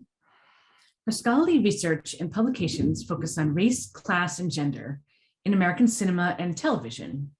Presently, her work uses science fiction films to examine the relationship between imagined representations of the future and historical interpretations of racial and gender discourses and social relations. Stephanie is also an artist with training in a wide range of visual art modalities, including filmmaking, photography, painting, and ceramics. She maintains an active independent art making practice inspired by her research interests and world travels. Welcome. Good morning. Sebastian. Good morning. My name is Troy Sebastian. My name is nupqu. Happy to be here. I'm broadcasting from the Kwangan territory of the Songhees and Esquimalt people in a place also known as Victoria, British Columbia. I wanted to thank everyone for being here. I wanted to thank Tracy for the introduction and for curating those wonderful plants. Definitely have your green thumb game way higher than mine. And I wanted to also thank Marissa for the opportunity to do this today. So through the wonderful power of Zoom, I'm going to have some faith that I'm going to be able to show you the presentation that I have. So otherwise, we'll just have to do something else. Okay, I've never shared a PowerPoint on Zoom before, and so here we go. First of all, this art is incredible. Curating that was phenomenal. I was really happy to be able to share that in my social media and what have you. Here's our intro panel. Everyone else, looking forward to hearing from Kelly and Marland. Leaving the Wicked Place. I was asked what's the title that I wanted to go with here, and I said Leaving the Wicked Place. Why not that? I had a couple of things, and didn't want to have a super long academic title with colons and commas and all sorts of things and footnotes. So Leaving the Wicked Place as a theme for changing spaces in museums and colonial spaces. And so why is the title Leaving the Wicked Space? Well, I was the curator of the Indigenous collection at the Royal BC Museum, and so I thought I would put this out there right away. This is a tweet that I put out in my last week as the curator, where I announced it was my last week, and that I was looking forward to. I was happy to leave that wicked place behind. I didn't realize that this tweet would then be on like the 6 o'clock news, and I'd be asked by reporters, etc. And it was like curator. Is happy to leave, quote, wicked place. And I know that Brown University is in New England, and wicked can mean like wicked awesome, but that's not what I'm talking about here. I was a curator of the Royal BC Museum, and as I say here that so long as the museum continues to possess my family's sacred items that were taken during residential school, I can never truly leave. So in the time that I have, these are the things I kind of want to go over. First of all, I want to give a bit of an introduction to who Ktunaxa are and what is Amaka's Ktunaxa, where is Ktunaxa territory. I wanted to then talk a bit about and reflect upon the space that the anthropology and museums have crafted, and white supremacy has crafted regarding the vanishing Indian mythology and desire. And really through that, I want to focus on a Ktunaxa cradle board as a really example of what is being inherited today, and then tie that into the discussion of reclamation of residential school burial grounds, which is a huge topic here in Canada. And then a little bit about the future of museum curation. So where is this happening? I figured I would put this slide here just for a bit of fun, in case anyone didn't know where Canada was. This is sort of the most grainy, hard, funny, if you know, it's a bit of a Canadian American joke. Maybe only Canadians would get this, but that's where Canada is. Where is Ktunaxa territory? Well, this is like the Pacific Northwest, where it says Canada US border. That's where Ktunaxa territory is. You see British Columbia, Washington State, Oregon, etc. The medicine line. Let's see, this is British Columbia. This is an indigenous map of British Columbia. These are the indigenous nations of British Columbia. I live in Lekwungen territory, southern part of this map where it says Victoria. Ktunaxa territory is in the far right-hand corner of this map of British Columbia. And this is an example of Ktunaxa territory, a map that our nation has produced with Ktunaxa place names, you know, from a place called Akam, which is in the center, basically right in the sort of the middle of Makas Ktunaxa. Ktunaxa territory is on both sides of American-U.S. border. So, you know, our nationhood is bisected by the settler states of America and Canada. We have Ktunaxa communities are in British Columbia, Idaho, and Montana. This is just a little quick photo of where I'm from a place called Akam, youngest of 10, uncle of 36. And I do identify as an intergenerational survivor of residential school and the St. Eugene Mission. And this is a photo of the school that was built on our reserve and operated for 70 or 60 years. You can see the Rocky Mountains behind that. That institution was, you know, mandatory, required by law. Police brought Ktunaxa children and other indigenous children to this institution where practicing our language and culture was effectively outlawed. You know, incredible abuses occurred there. These all, a lot of them have been documented and well discussed. And one of the main discussions that we've actually turned this in terms of curation, the Ktunaxa Nation, this was an empty building for many years. The province proposed to make it, after the residential school closed, they wanted to make it a prison, and that didn't happen. They wanted to make it a mental institution. And then when that didn't happen, they said, well, we may as well just give it back to the Ktunaxa. And 30 years later, we built that into it's a resort now, if you can believe it, hotel, golf course, casino, RV park. One of the main discussions that's occurring in Canada, and I'm not sure about the narratives of settler indigenous narratives in the States, is the reclamation of grave sites at former residential schools. Starting from the end of May of last year, so just about a year ago, there's been an active discussion and for a lot of non-indigenous peoples, a revelation of the amount of unmarked graves at the sites of former residential schools. These graves being many of them of children, and the number of unmarked graves has reached into the thousands. This is a photograph of my brother looking at our graveyard in Makas Ktunaxa in our territory. What I really want to spend time focusing today is and you know, in the 10 minutes I have remaining roughly, is to talk about the role that museums play in telling narratives, in inheriting a narrative and a system of white supremacy and indigenous erasure. This is a Ktunaxa cradle board, which was on display at the Royal British Columbia Museum.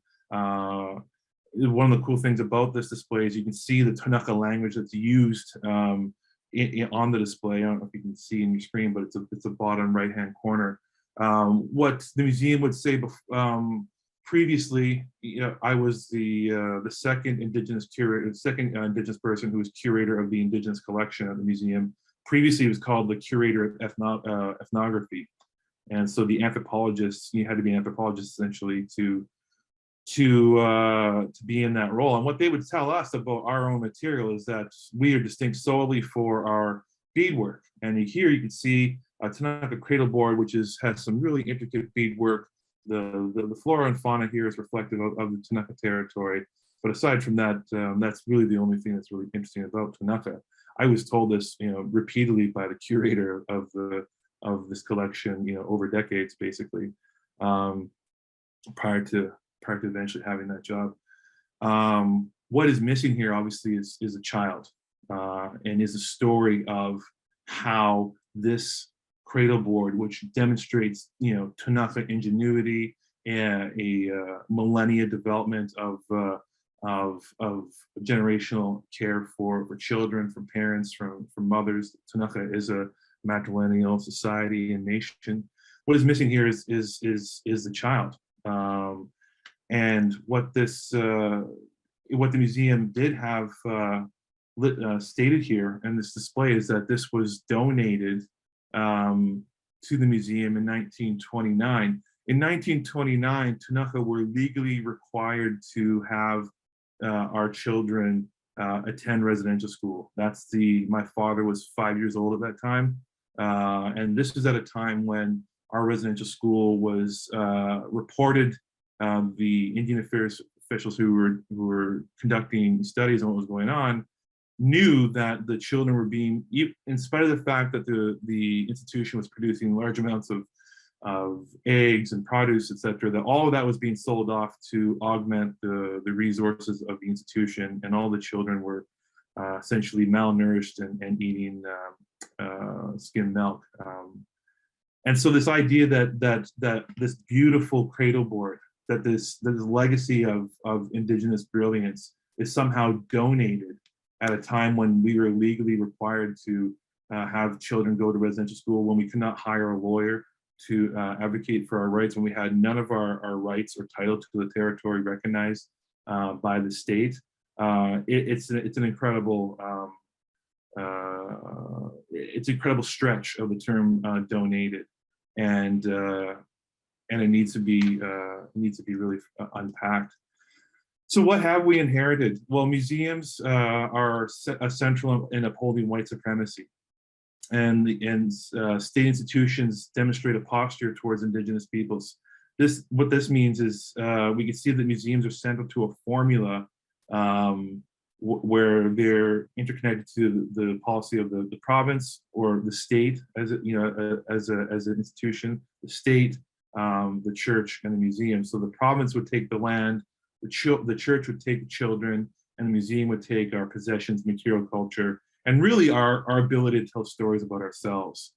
And so when you have Indigenous peoples working in institutions that have this kind of curation, that first of all have material that should not be in the possession of that institution in the first place, and which have basically dragged their heels on committing to repatriate, which is to return these items for 20, 30 years, if not longer, you're going to have some challenges. So I know I'm kind of going through in the lightning speed here, but I want to make sure I was under time. But yeah, this is sort of the center of what I'm talking about, that we can't talk about museums, we cannot talk about cute, funny, comfortable, comfy museum spaces without talking about how they have been, continue to be, and are perpetuating a system of white supremacy that dehumanizes, erases Indigenous peoples, that presumes that Indigenous sovereignty and authority does not exist, and that they are the ones vested with the responsibility and the sole authority to tell our story. That's simply not the case. And so while there is change happening, there's a wide disjuncture of interest for sure. For instance, Ktunaxa Nation has had its own interpretive center to tell our own story at that residential school site. It's been there for more than 20 years. And there's really powerful, incredible opportunities for Indigenous museum curation for the ability to tell our story. And I'll just end with basically a lot of what I said was in the Canada's national newspaper. The Globe Mail published a story I did about another cradle board. And we were able to curate this entire, the whole piece, and which was incredible to have that opportunity in the largest opinion section. I know it's not the New York Times, okay, but Globe Mail, so we're pretty happy about that up here in Canada, and there are a lot of Canadians are, and we're able to curate our own space here. And so this one image I have, two images. One is of my wife's grandfather or great grandfather in a cradle board from around 1923, to show Ktunaxa actually in that space. and then to have an image in color of our nation, and that's our nation flag and our flag carrier from 20 years ago, entering the residential school for the very first time when we had our very first Ktunaxa Nation meeting there. There's another example of our incredible beadwork and whatnot. So I'll leave you with that. I think that's about 15 minutes. I wanted to make sure I was under time, and hopefully it wasn't too fast, but and just say I thank you, appreciate the opportunity. I think it's really important for Indigenous voices to be able to have spaces here in discussions like that are happening today, and to really thank Marissa for the opportunity for creating and sharing that space, and for everyone for being here and allowing me to share a little story. So with that, I'll say thank you very much. Taka. Thanks so much, Troy, for that wonderful presentation. It's good to really acknowledge, right, that it is the museum's responsibility, right, to dismantle white supremacy. And don't worry about it, that it didn't come out in the New York Times. New York Times is so overrated. Hi, everybody. I am Dr. Kelly Morgan. I'm professor of practice and inaugural director of curatorial studies at Tufts. I'm so honored to be here. I'd like to thank Marissa for asking me to come. And I'm also really honored to follow up Troy's presentation because I too am going to talk about my resignation, from a pretty wicked place. I thought that was like, such a perfect order. And of course, my slides aren't in order. But in 2016, I was recruited by Newfields, the Indianapolis Museum of Art, as it was once known, to diversify their collections, particularly their American collection. I was recruited as the associate curator of American art, or to become this associate curator of American art by the then director, Charles Venable. And as a cultural studies scholar, I'm trained in Black studies or African-American studies, right? Trained as a critical race scholar. That was a very appealing, offer for me, because I always say I get pulled into contemporary art kicking and screaming because I work in contemporary frameworks, but I'm not actually a curator of contemporary art. I'm a cultural historian, right? So I really like the 18th and 19th. I like to stay in the 18th and 19th centuries. And throughout my career, I've been doing what I like to call excavation, of works by white artists to kind of show how whiteness is constructed. Simultaneously, I also, excuse me, I also work with African-American art, primarily historic African-American art, putting it in a broader, right, African-American or even diasporic context. I've always said it's not enough to just hang the work, right? You have to hang the work and interpret the work and have a conversation, with the audiences in which you're using the work to try to build. So upon coming into Newfields, it was really interesting for me. And it was this, I got this question all the time of like, and this interesting look like, how did you get here? And I thought it was like such the strangest question because people have been asking me that my whole career. And it always reminded me, of this quote. And I don't typically read my slides, but because I consider myself a daughter of Du Bois, I'm going to read this time. And so in his, seminal work is I think probably his most popular work that people know, W.E. Du Bois for, Souls of Black Folks, that he wrote in 1903. He says, "Between me and the other world, there is an ever unasked question, unasked by some through feelings of delicacy, by others through the difficulty of rightly framing it. All nevertheless flutter around it. They approach me in a half hesitant sort of way, eye me curiously or compassionately, and then instead of saying directly, 'How does it feel to be a problem?' they say, 'I know an excellent colored man in my town,' or 'I fought at Mechanicsville,' or 'Do not these Southern outrages make your blood boil?' At these I smile, or am interested, or reduce the boiling to a simmer as the occasion may require. But to the real question, how does it feel to be a problem? I answer seldom a word. And that quote means a whole lot to me because I realized that in stepping into these white institutions, the way that I show up in this space is oftentimes a problem. And figuring out, how to stand in that, right, with a type of authority and autonomy really came to me, and it was something that I really was able to develop during my time at Newfields. I think I was the biggest problem, right? Like that was the space within which I was the biggest problem. And how that sort of problemness, right, was first expressed is when I arrived, I was very fascinated by where the institution sat within the city sort of landscape and sort of geographical mapping in and of itself. So this slide, I want you all to imagine that you're sitting at a traffic light, right? So the light is red and it's hanging in front of your car. You're looking out the front of your windshield. And on your left side is this site, right? Which is the Newfields campus. On the right side of you is this scene, which is the cemetery. This street right here is 38th Street. It is the hard red line that separates pretty much the haves and the have-nots in Indianapolis, right? South of 38th Street, which is where you are in your car right now, right, in this visualization exercise, it is pretty much,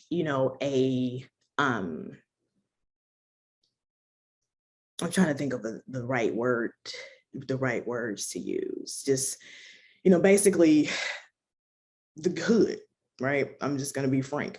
Pretty much divested, side of the city. There are little pockets, of neighborhoods, that are viable. But for the most part, the freeways will run through these neighborhoods. In certain areas, there's an open air drug market, like it's, the school systems are pretty much divested from. It's pretty bad.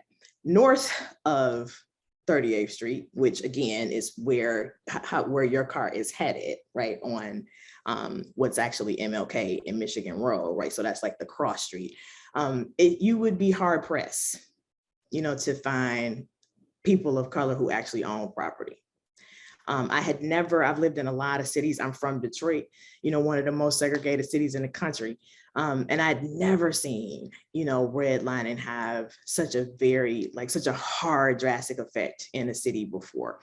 And so upon, assuming my position in Newfields, the very first thing I said is we have to really talk about the way that this institution, functions, visually and geographically, with the cemetery as a gate, as a do not pass go, do not collect $100, type of visual marker, on top of the fact that south of 38th Street, right, the cross street is called MLK Boulevard, right? That's always the case in most cities. And on the north side is called Michigan Road. So you literally have like a linguistic, right, a name change, right? So here are all of the things that Kathleen McKittrick, talks about in this quote, and this is another one that I'm going to read too. So prevailing spatial organization gives a coherency and rationality to uneven geographic processes and arrangements. A city plan, for example, can and often does reiterate social class distinctions, racial and gender segregation, and inaccessibility to and from specific districts. The flows of money, spaces, infrastructure, and people are uneven in that the built environment privileges and therefore mirrors white, heterosexual, capitalist, and patriarchal geopolitical needs. So if we know that about city demographics, right, or like how a city again is like geographically mapped, right, or civically engineered, we should know that about gallery spaces. We should know that about museum spaces. So I brought that, as I started saying that, right, laying that out to people in the in my public lectures, slowly but surely, certain community leaders, Black community leaders, and then one really prominent white businessman, and it was across the board, and 4 or 5 people, and they said, you got to be careful. What you're talking about, we all know is a thing, but nobody says it in the way that you're saying it. Be careful. Right. And so I knew, I was like, okay, well, that's interesting. Right. That's a new thing. But that also made me, it affirmed, right, that, okay, so this is something that people know. This is something surely that the institution knows. Let me push the envelope, right, a little bit more. So what I did is I brought it within the galleries. This was the opening sort of welcoming gallery to the American suite. It's actually the last gallery, like our wayfinding wasn't that great. So people always kind of came into this gallery first. It wasn't necessarily where we wanted to start, where the story started of American art. And that was primarily because of the George O'Keeffe. It was kind of the crown jewel, right, of IMA's American collection. It's her Jemison weave painting. It's one of the 4 that exists out there, but it's the rarer one because it actually has 4 blooms, and it's the one that was commissioned by Elizabeth Arden, the cosmetic magnate. And so for me, it was like, how do I, shake this gallery up, a little bit, not in just terms of modernism itself, right, but just talking about, I'm sorry, I said that wrong. Not in terms of O'Keeffe, herself, but just broader ways to look at modernism that has something tangible, right, and concrete that people can identify with outside of formal elements. So because the O'Keeffe is so big, was kind of on display, right, literally in the gallery, I chose to go with another, or I guess I would say the opposite sex, right? I centered a Black man, a Black male painter, as well as a Black male subject. This is a piece by Barclay Hendricks. This was a loan that kind of came with me from one of my collectors from Philadelphia. And Barclay Hendricks, fantastic, right? Figurative painter, and very well known for his monochromatic representations of everyday Black people. And Dr. Cool is a part of his white series. And even though this subject is not actually a doctor, what's cool about this painting and about this Dr. Cool is this guy represents what we call in the Black community sometimes a jackleg preacher, or a street corner preacher, right? But Barclay's whole point, in representing the subjects that he did was communicating, right, to larger audiences, as well as to grassroots, right, working class Black audiences, that you are worthy, right, of this type of regal representation as you are, period.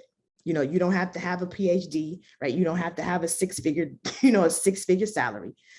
You are beautiful, as you are. And so that was important for me to kind of juxtapose that with the beauty that we have come so common, right, to understanding when we talk about O'Keeffe and talking about the way that she stands out in terms of how American modernism began, in the States. There was a Dove, an author Dove in this gallery, and a Demuth as well. And so I kind of wanted to continue to push that envelope, right, about just Black male participation, right, in Black people's actually also participations in modernism, and particularly abstraction. So I got another loan, which was this Richard Hunt sculpture. So I put it in the middle of the floor, right, to also kind of set it out, as this major piece. What I was also getting at was this piece back, this piece back here, which you can't really see that great, but it's a Jacob Lawrence, which was also a loan. And it's a tie rack and a shoe rack. And it was such a staple in Black families, in the 70s and 80s, probably white families too, right? But they were these plastic, green and blue shoe racks and tie racks that you hung on the back of your closet. And Lawrence's representation of it, right? It's all about modernism and formalism. But the label wasn't written in that way, right? So I rewrote the label to talk about, this very common household object that you can find in pretty much any Black household, in the country, to say, here is something that you recognize that you can go home, right, and also have a relationship to, that plants you and your grandmother and your mother or your uncle or aunt firmly in this gallery, right, next to people that you see and that you know every day, right? So again, like I say, it's not enough to just hang the work. Also, putting that in context with another work that is made with everyday materials that you can find anywhere out on Martin Luther King Boulevard, or that you can find anywhere out on 38th Street, right? So that was like the gallery interpretation of modernism that I shifted. There were other pieces, that I put in. So I put in a Sergeant Johnson, all of this stuff, were also works on loans. These are just images of Richard and Barclay. And this approach for me, came out of, a critical race, theoretical approach to not just gallery spaces, but to the work itself, right? And saying how, thinking through like how race and gender, for that matter, right, are constructions and made real through the ways in which, laws and cities, right, and institutions are structured. I'll skip through these, really quick. I'll give you a chance to kind of read over that really quickly, just to make my last point.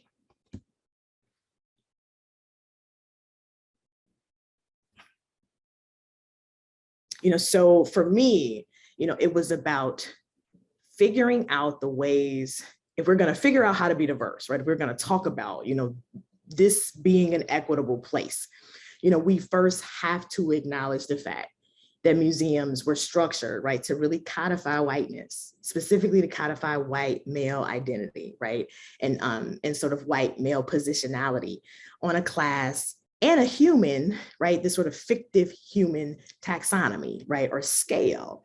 And unless we really dig into, and even before we can dig into it, we have to admit that, right, right, to ourselves. Before we can dig into it, we have to admit it, but it's like we really have to first acknowledge that, right? The conversation has to start there before you can build out and say, what do communities of color, in this city want this museum to do, or what do they want to see? So for me, in that particular installation, was attempting to do so. And it worked, for all intents and purposes. It brought a lot of people in. People were very talkative, and social about the fact that the American galleries were changing.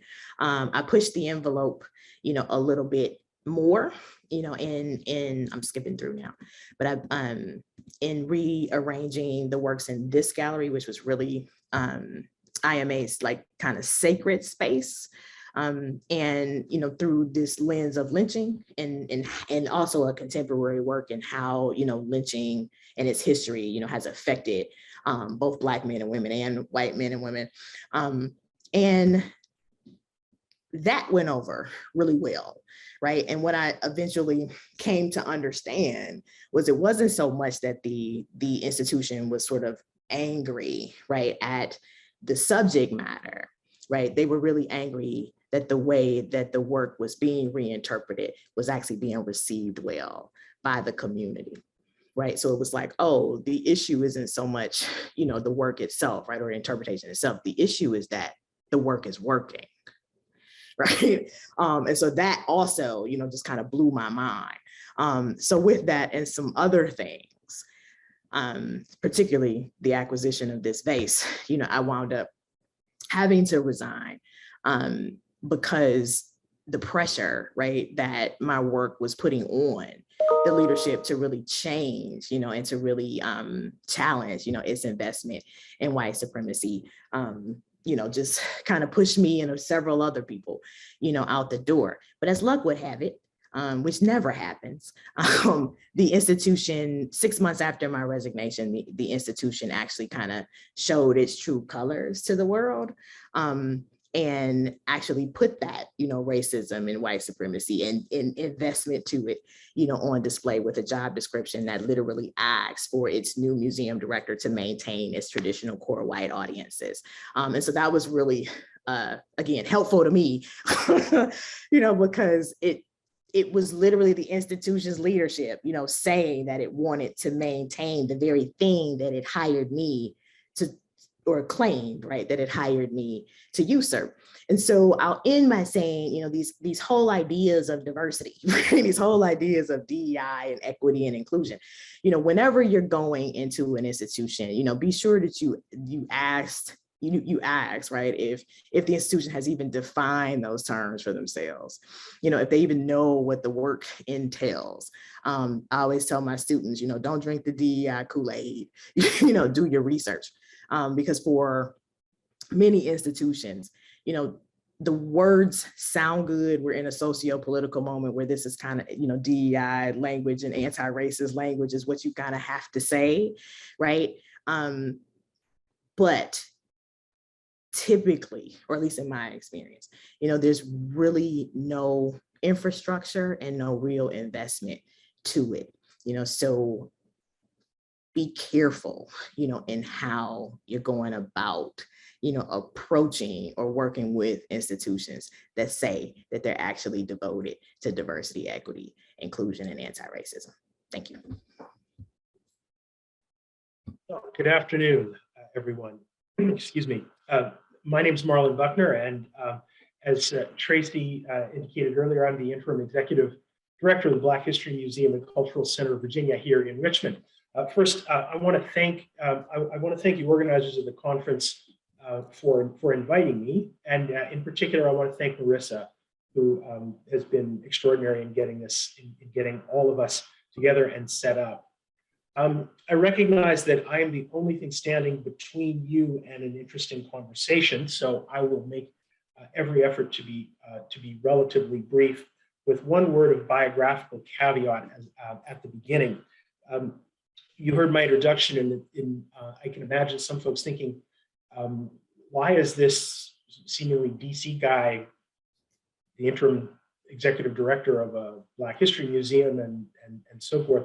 So just by way of background, my doctoral work was actually in early African American history, and my regrettably unfinished dissertation is still, much to my late mother's chagrin, gathering dust on the shelf. But so it's very much back to the future, and it's a great honor to be leading this organization at a particularly critical time.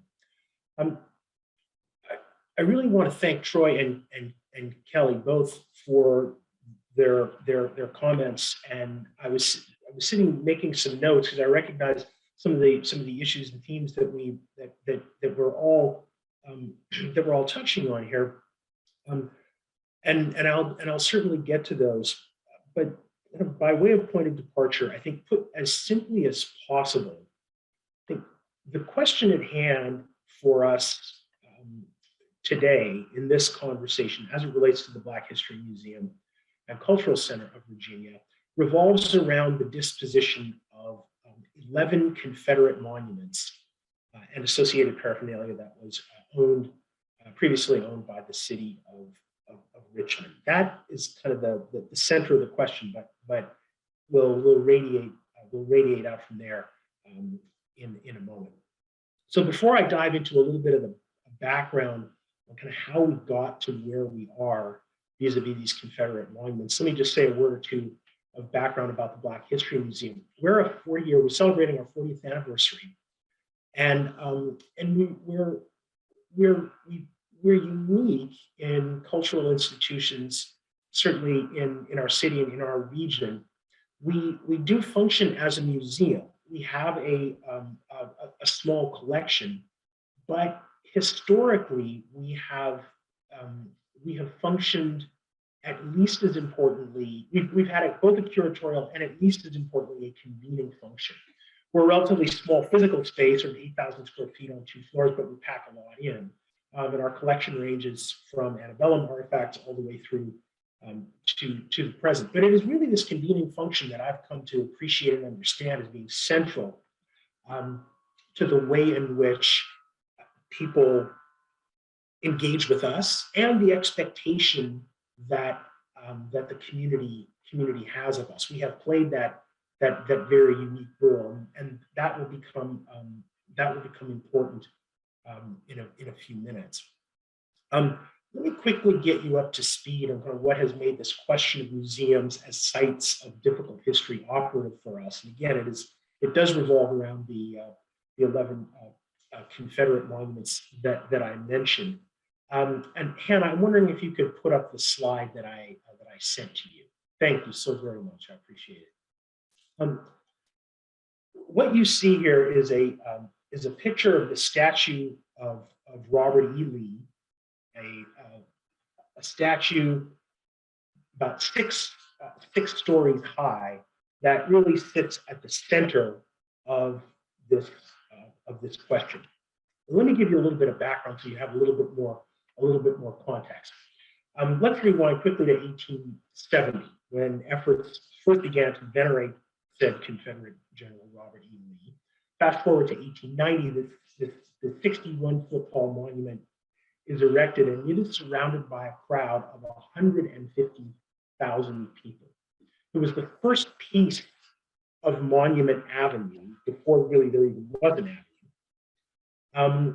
And it has functioned, and I should say, these are my words, I consider this monument to be the grandest artistic expression of American apartheid we have in the country. This was the first of what would see Richmond ultimately littered with monuments to the lost cause. Let's fast forward to 2017. Our Mayor LeVar Stoney formed a commission to begin to deal with the question of what should be done with what were 6 Confederate monuments that lined Monument Avenue, and that the conversation between 2017 and 2020 generated a report, but no action was taken. And it wasn't until the murder of George Floyd and the subsequent nationwide protests that things really began to shake loose.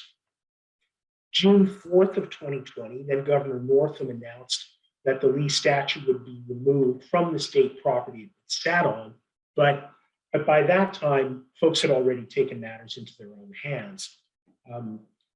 Confederate statue of Williams Carter Wickham had been pulled down.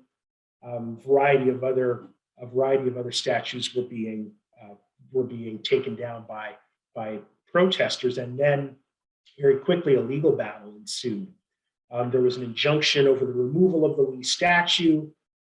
After that, the community reacted by tearing down Christopher Columbus and Jeff Davis and others. Mayor Stoney then, on July 1st, announced his plan to remove all 11 of these Confederate monuments, and that took place very, very quickly. The exception, of course, of Robert E. Lee, because that was still on state territory, state land. Pardon me. The issue was litigated, and in September of 2021, the Virginia Supreme Court agreed with the state, which allowed then for the removal of the Robert E. Lee statue. And on September 8th of 2021, the picture that you see here, at noon, Robert E. Lee, instead of standing the commanding height 6 stories that he was, lay flat on his back on the ground on Monument Avenue. And in what we can only consider to be a splendidly ironic and symmetrical moment, we recall the words of that ferocious editor, John Mitchell, who was the editor of the Richmond Planet, the black newspaper in the 1890s, who said, he put up the Lee Monument, referring to a black man, and should the time come, he'll be there to take it down. The firm that removed the statues is owned by a black man. His name is Devon Henry. You will have seen him profiled in the New York Times a week or so ago. In January of this year, Richmond City Council voted unanimously to transfer title to the monuments to the Black History Museum so that we could drive a process regarding their ultimate fate. And that's really where we are now. Our job is to manage a process that ensures that the origins and purposes of the statutes are fully understood and never forgotten. That is, that these statutes were built, obviously, to glorify those who led the fight to enslave African Americans and to destroy the Union. Got it. So where does that leave us? And this is part of the challenge that we really are grappling with.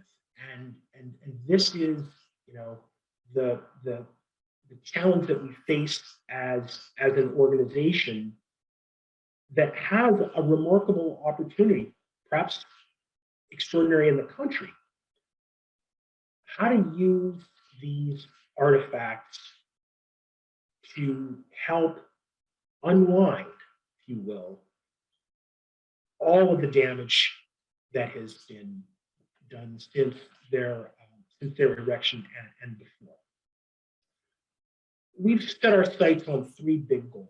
Number one, we're going to use the artifacts as educational tools, but not so much in a way that asks what we should do with the artifacts, but rather we want to frame the question as, how do we help the nation and the world understand what they mean? Now, when I say that, I want to be really clear. I think some of the comments Brother Troy made earlier are really important for us to reflect on. I think part of the opportunity that we have and the challenge that we're grappling with literally in real time is not just how to situate these monuments in the history of American white supremacy, the lost cause, Jim Crow, etc.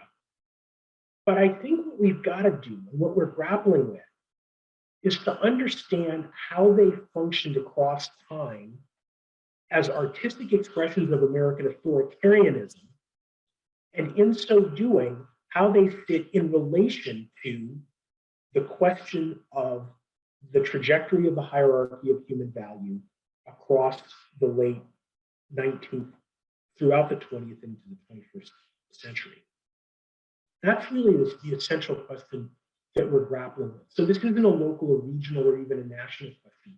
This is indeed an international question.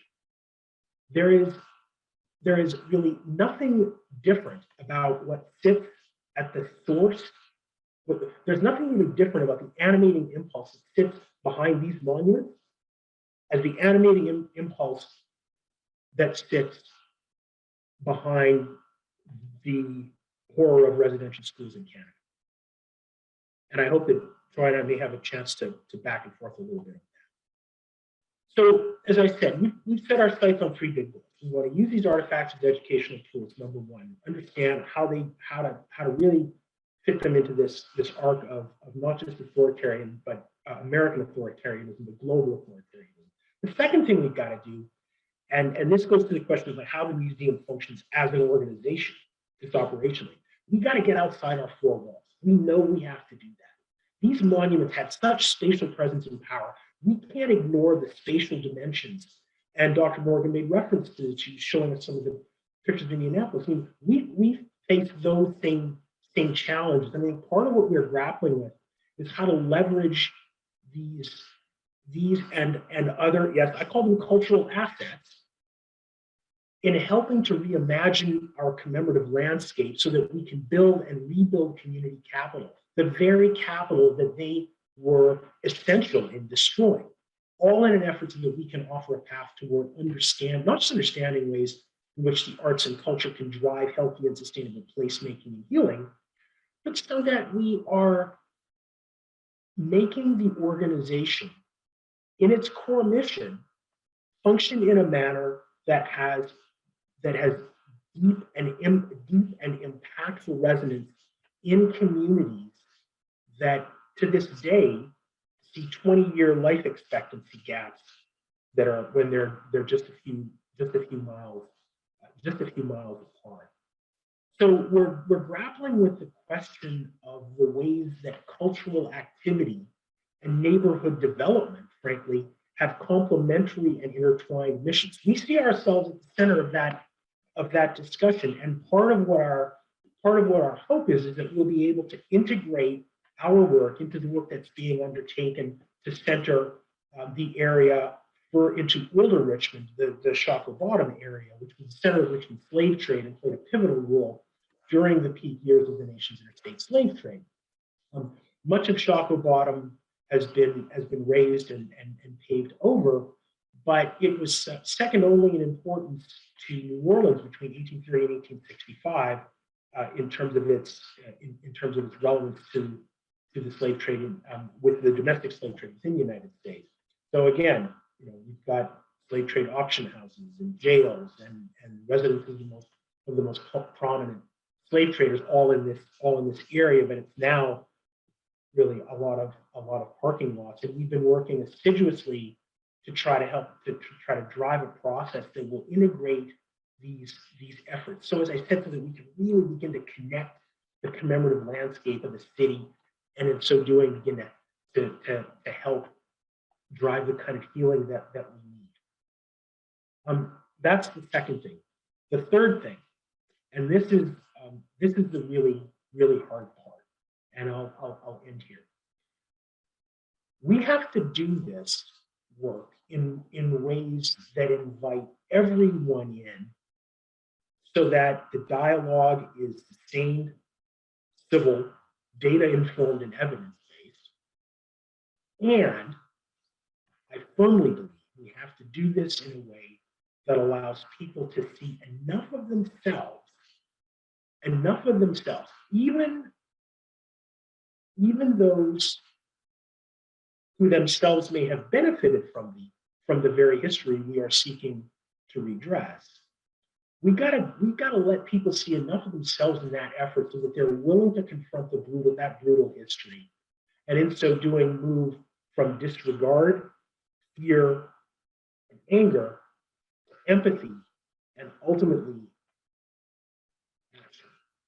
That's the really, really hard part. We don't have an answer, but we believe it's the right question.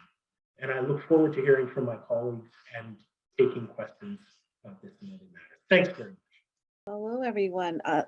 Thank you to all our panelists for that amazing set of presentations. I'm Stephanie LaRue. I'm the moderator for this session. Also want to thank the organizers of this just fantastic convening. So thank you all. We do have a little bit of time for some questions and just to also have an opportunity for the panelists to engage with each other and hopefully with our audience. And I'm happy just to pull some threads here as I'm furiously taking notes about what I was hearing. And what strikes me, and perhaps this might be something that the panelists might be able to sort of chew on a little bit, feel free to take it wherever you'd like. And then we do have a question from the audience, so I want to make sure I get to that. So some of my thoughts here is kind of looking at the thread that sort of is woven between all three presentations and sets of perspectives and experiences I keep coming back to both the challenge as well as the opportunity of being a truth teller or an angelic troublemaker or social disruptor. I feel free to do what you like with that, but it just kind of struck me as something that seemed to be a common thread between all three. So I'll let you mull over that, and then I'll tag onto that. And I think this is where where all the presentations were kind of leading towards is a movement towards an alternative vision in some way that interrupts this legacy, this practice of appropriation from museums, the ways in which we're grappling with history or not adequately grappling with history. So I'll kind of leave that there, see where that goes for you. So the challenges and opportunities of being a truth teller / angelic troublemaker / social disruptor. And then ultimately where we might be going towards envisioning an alternative vision for ways of disrupting these legacies.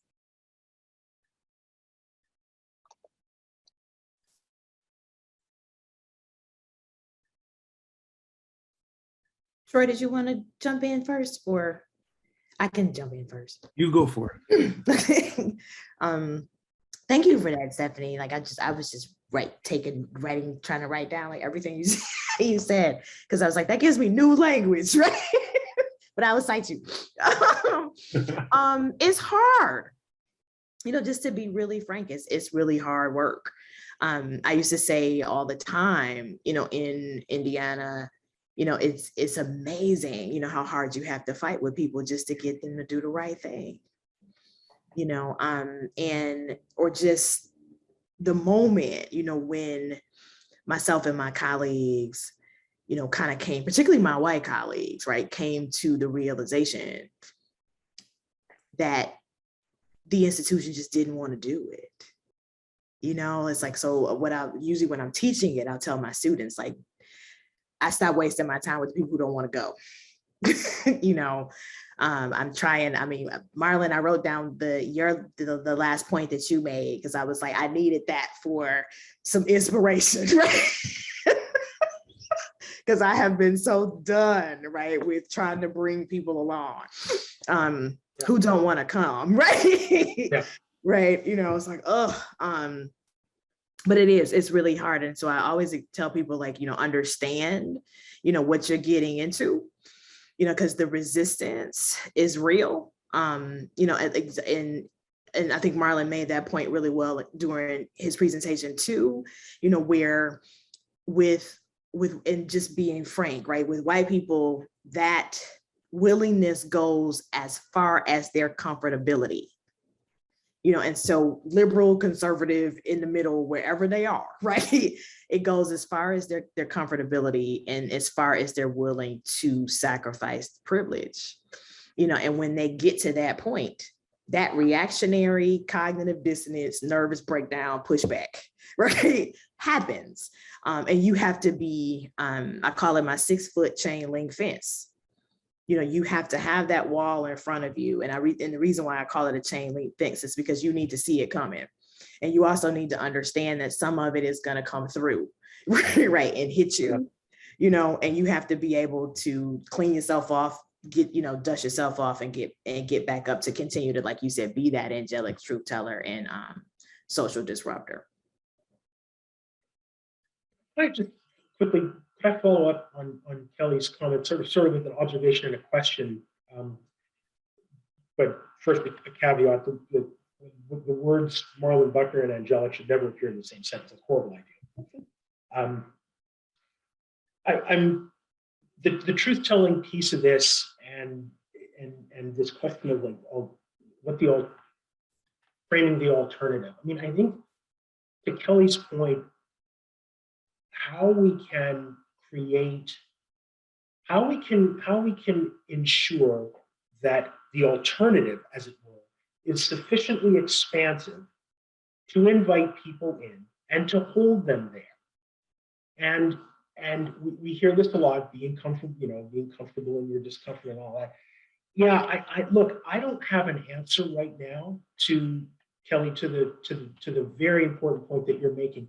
When this conversation moves from a conversation to an existential threat, that space is what we have got to break that. We've got to figure out a way to do it. I don't know how right now, but I know that's the thing. Which leads to the question that I have, and it's for both of you, but I'm particularly keen to hear from Troy on this, because my sense is that whether through the mere existence of the Truth and Reconciliation process in Canada and the alliances, as it were, with various provincial governments, to a greater or lesser degree, I recognize, it feels to me like there are more allies prepared to work together in Canada, maybe than in your space than there may yet be in ours, notwithstanding the many allies that we do have. And I don't want to discount that, but it feels like almost kind of structurally that Canada may be a little further ahead than the US. Well, just to say, I'm so excited to be in this space and to speak with everyone. And I mean, like Marland and Kelly and Stephanie, this is just great. I'm like totally having a great time over here. And yeah, like angelic, a disturber. Definitely, I've been called a disturber, but the term angelic has never been at the front of that usually. And the true angelic disturbers are the missionaries and anthropologists who came to our territory for quite a long time, and we're still dealing with the consequences of their actions.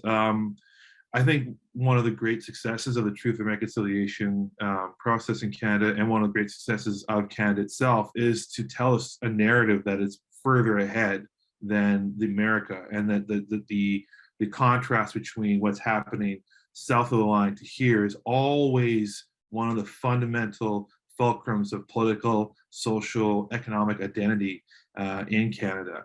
And so the idea that, oh, it's worse in the States, or it's less worse here, or like whether or not that's a phrase of progress is frankly always, it's imbued in so much of the politics. It's really why Canada became a nation state in the first place. Was, the United States had the largest land army in the history of the world in 1865, and Canada became a nation state 2 years later. So that's not to say that the process of truth and reconciliation in Canada is not important. I mean, for those who aren't aware, the closing of residential schools that finally happened at the last decade of the 20th century resulted in a lot of basically a lot of civil actions, a lot of challenges towards the institutions and interests that ran those schools, the Catholic Church, all of the Protestant churches as well, the government of Canada. And so a result of legal action was an agreement by the parties that were involved in this litigation, survivors of residential school and those who ran them, was to do a truth and reconciliation process in a large way mirrored upon that process which occurred in another Commonwealth country in South Africa, where survivors, as well as those who of this happened to a far lesser degree, those who actually ran and operated and worked at these institutions, that survivors would be able to talk about their experience in residential school. And then a report came from that, the Truth and Reconciliation Commission's call to actions, the 94 call to actions. And whereas it is true that the federal government, nearly every provincial government, have actively committed to implement the Truth and Reconciliation Commission reports, recommendations, there's still fundamental challenges of that happening, of that actually moving ahead. I mean, one of the number one is the denunciation or the ceasing of the idea that this is on the doctrine of discovery, the ending of the doctrine of discovery, the idea that Canadian sovereignty can just manifest in an empty land. That is still the foundational premise of the state's posture towards Indigenous peoples, is that we don't really exist unless we prove that we're here. I'm on a bit of a side ramble here, but just to talk a little bit, just to tie it in with Kelly and your experience at your institution, I didn't want to put a whole lot in talking about the Royal BC Museum. I don't know if the metaphor, the framework of an X is similar. It's like I don't really want to talk about them as much, but just to say that and going through my greatest hits, like we're looking at my social media and what I experienced, that I realized that the day I tweeted that I was leaving the Wicked Place, the very next day the former CEO of the Royal BC Museum was resigned and left. So there are some positive things that do happen. I've been talking for a while, but yeah. Wonderful. Okay, we have about 10 minutes left. So I want to bring in the question that we do have from the audience, which is related to what we've already been discussing. So this is from an anonymous attendee. Says, questions for Dr. Sebastian and Dr. Morgan. Thank you so much for your generously sharing a painful, complex, an all too common experience. For cultural workers interested in doing work in an equitable way oriented towards social justice, it seems like there's a major tension between trying to do the work inside fundamentally white supremacist institutions, in parentheses, trying to transform them, versus outside of them. There can also be major tensions in this work between the positions of staff and board constituencies and non-executive staff and executive staff leadership. Could you talk more about your decision to leave the institution rather than continue to do the work from the inside? In other words, when you decided that it was not worth to keep trying, and how if your relationships with your colleagues affected that decision?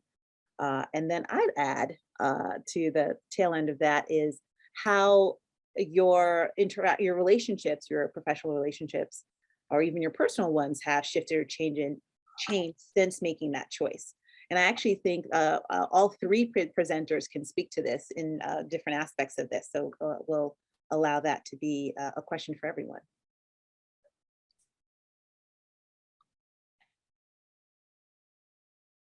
Oh, you're on mute. You would think, like 2 years in, right? I would have that together. But yeah, for me in my situation, and I would say even for my colleagues, we say now it was like we were learning as we went, right? It was something we were kind of like falling into.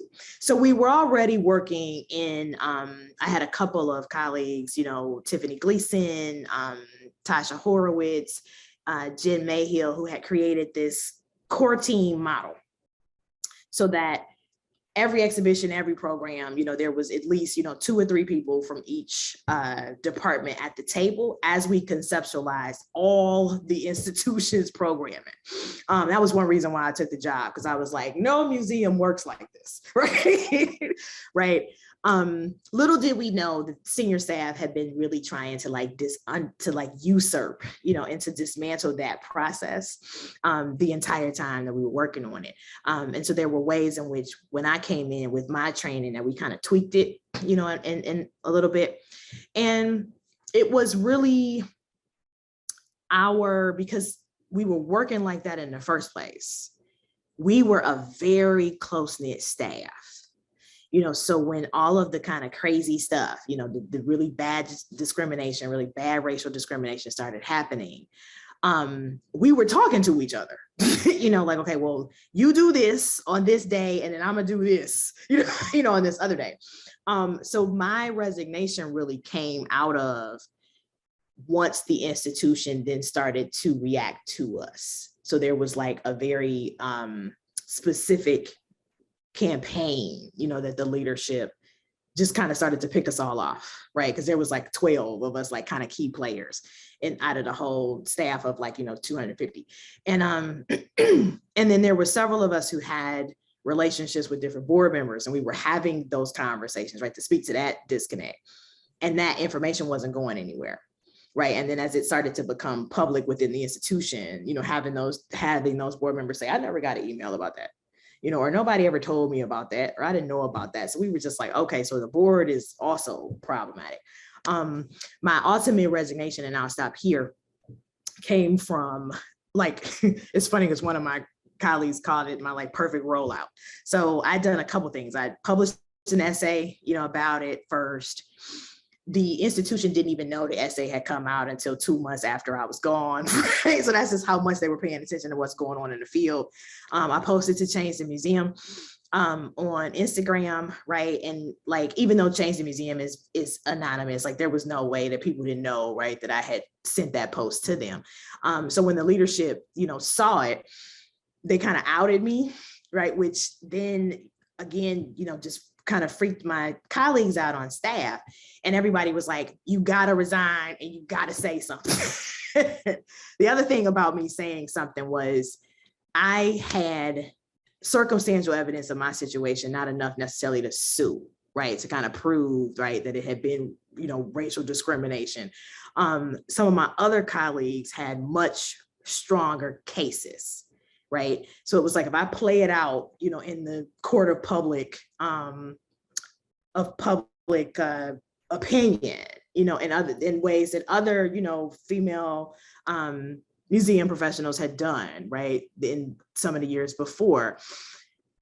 Maybe it'll give, you know, my other colleagues enough momentum, right, to actually be able to sue.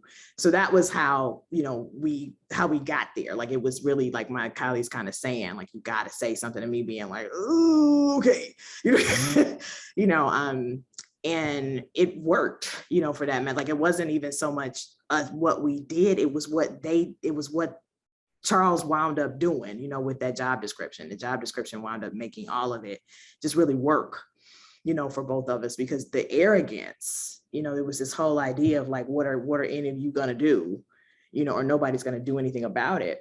And that job description, you know, hit the news, and the institution right now is in complete shambles. Thank you. Troy, Marland. So in dovetailing into the complete shambles, I can talk about the Royal BC Museum. The province of British Columbia about 5 years ago committed publicly to repatriating cultural and sacred objects held in its possession, predominantly at the Royal BC Museum, as well as to repatriate human remains. And these are Indigenous human remains that are in possession by the museum. It's quite grim to be in an institution, to be in proximate to these remains. It's a terrible legacy, and not just of the Royal BC Museum, but many institutions around the world. Thankfully, a lot of those remains have been repatriated. So, and to say that on behalf of Ktunaxa Nation, I was a negotiator there for many years. We negotiated with the museum the very first ever agreement between Indigenous Nation and the museum on a basically co-management agreement of how to manage that material. That was done in 2010 in lieu of an actual repatriation agreement that the museum was not open to at that point. And so when I started at the museum, I did so because of the incredible work that the former head of the Indigenous Collection and Repatriation Department, Lucy Bell, of the work that she had done. I applied there because I wanted to work with her, and she had left. And she had left and publicly had stated the degree in which there, you know, were macro aggressions, systemic racism. You know, this is all quite public and on the record. And the result of that was a year-long investigation, independent investigation into, it wasn't into systemic racism by definition, but effectively that's what it really looked at. And that investigation was ongoing when I was hired. And I was hired, I didn't actually quit the museum. I would have loved a moment where it's like, you know, you've heard the last of me and on the door, but never actually happened. I was hired on a term position. And so right from the outset, I knew that I was on very short sort of leash in a lot of ways. And I had to sort of like prove myself. Oh, we'll hire you on a 3-month or 4-month term. And if things work out, And I was like, okay, I see what's going on here. So, well, I will, and Lucy had left. So I knew, and she, you know, was understood why. I said, okay, well, I will, you know, join up, party up with you, provided I have a letter that from, you know, the leadership here that indicates that this repatriation is actually going to happen, which is an active question that's been going on for 20-something years of my own career, and that there are items from my family that are in the museum that were taken at a time of extreme duress by the institution, intentionally at a time of duress. And that those objects have not been seen really by our family in 50 or 60 years. So I knew that there was a really, that those were the conditions that I was hired in. And so I went with good faith, hoping that things would work. I mean, I loved the museum when I was a kid, and I thought what a great opportunity it would be to work towards repatriating these objects. And just for folks to understand the scale at which that there are objects here. I'm not talking about a few trinkets in a box somewhere in sleepy town in somewhere north of Seattle.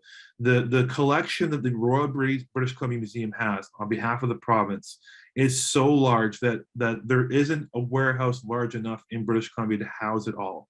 That this material is the primary evidence of the dispossession of Indigenous peoples by Canadians in the entire world. This is exhibit A to Z, in terms of going to court and saying, aside from the land itself and our families which were taken and put into these institutions, this material it's incredible, the amount of material that the museum has, and it's going through a process of moving right now. So there's the institution is getting all this money from the province.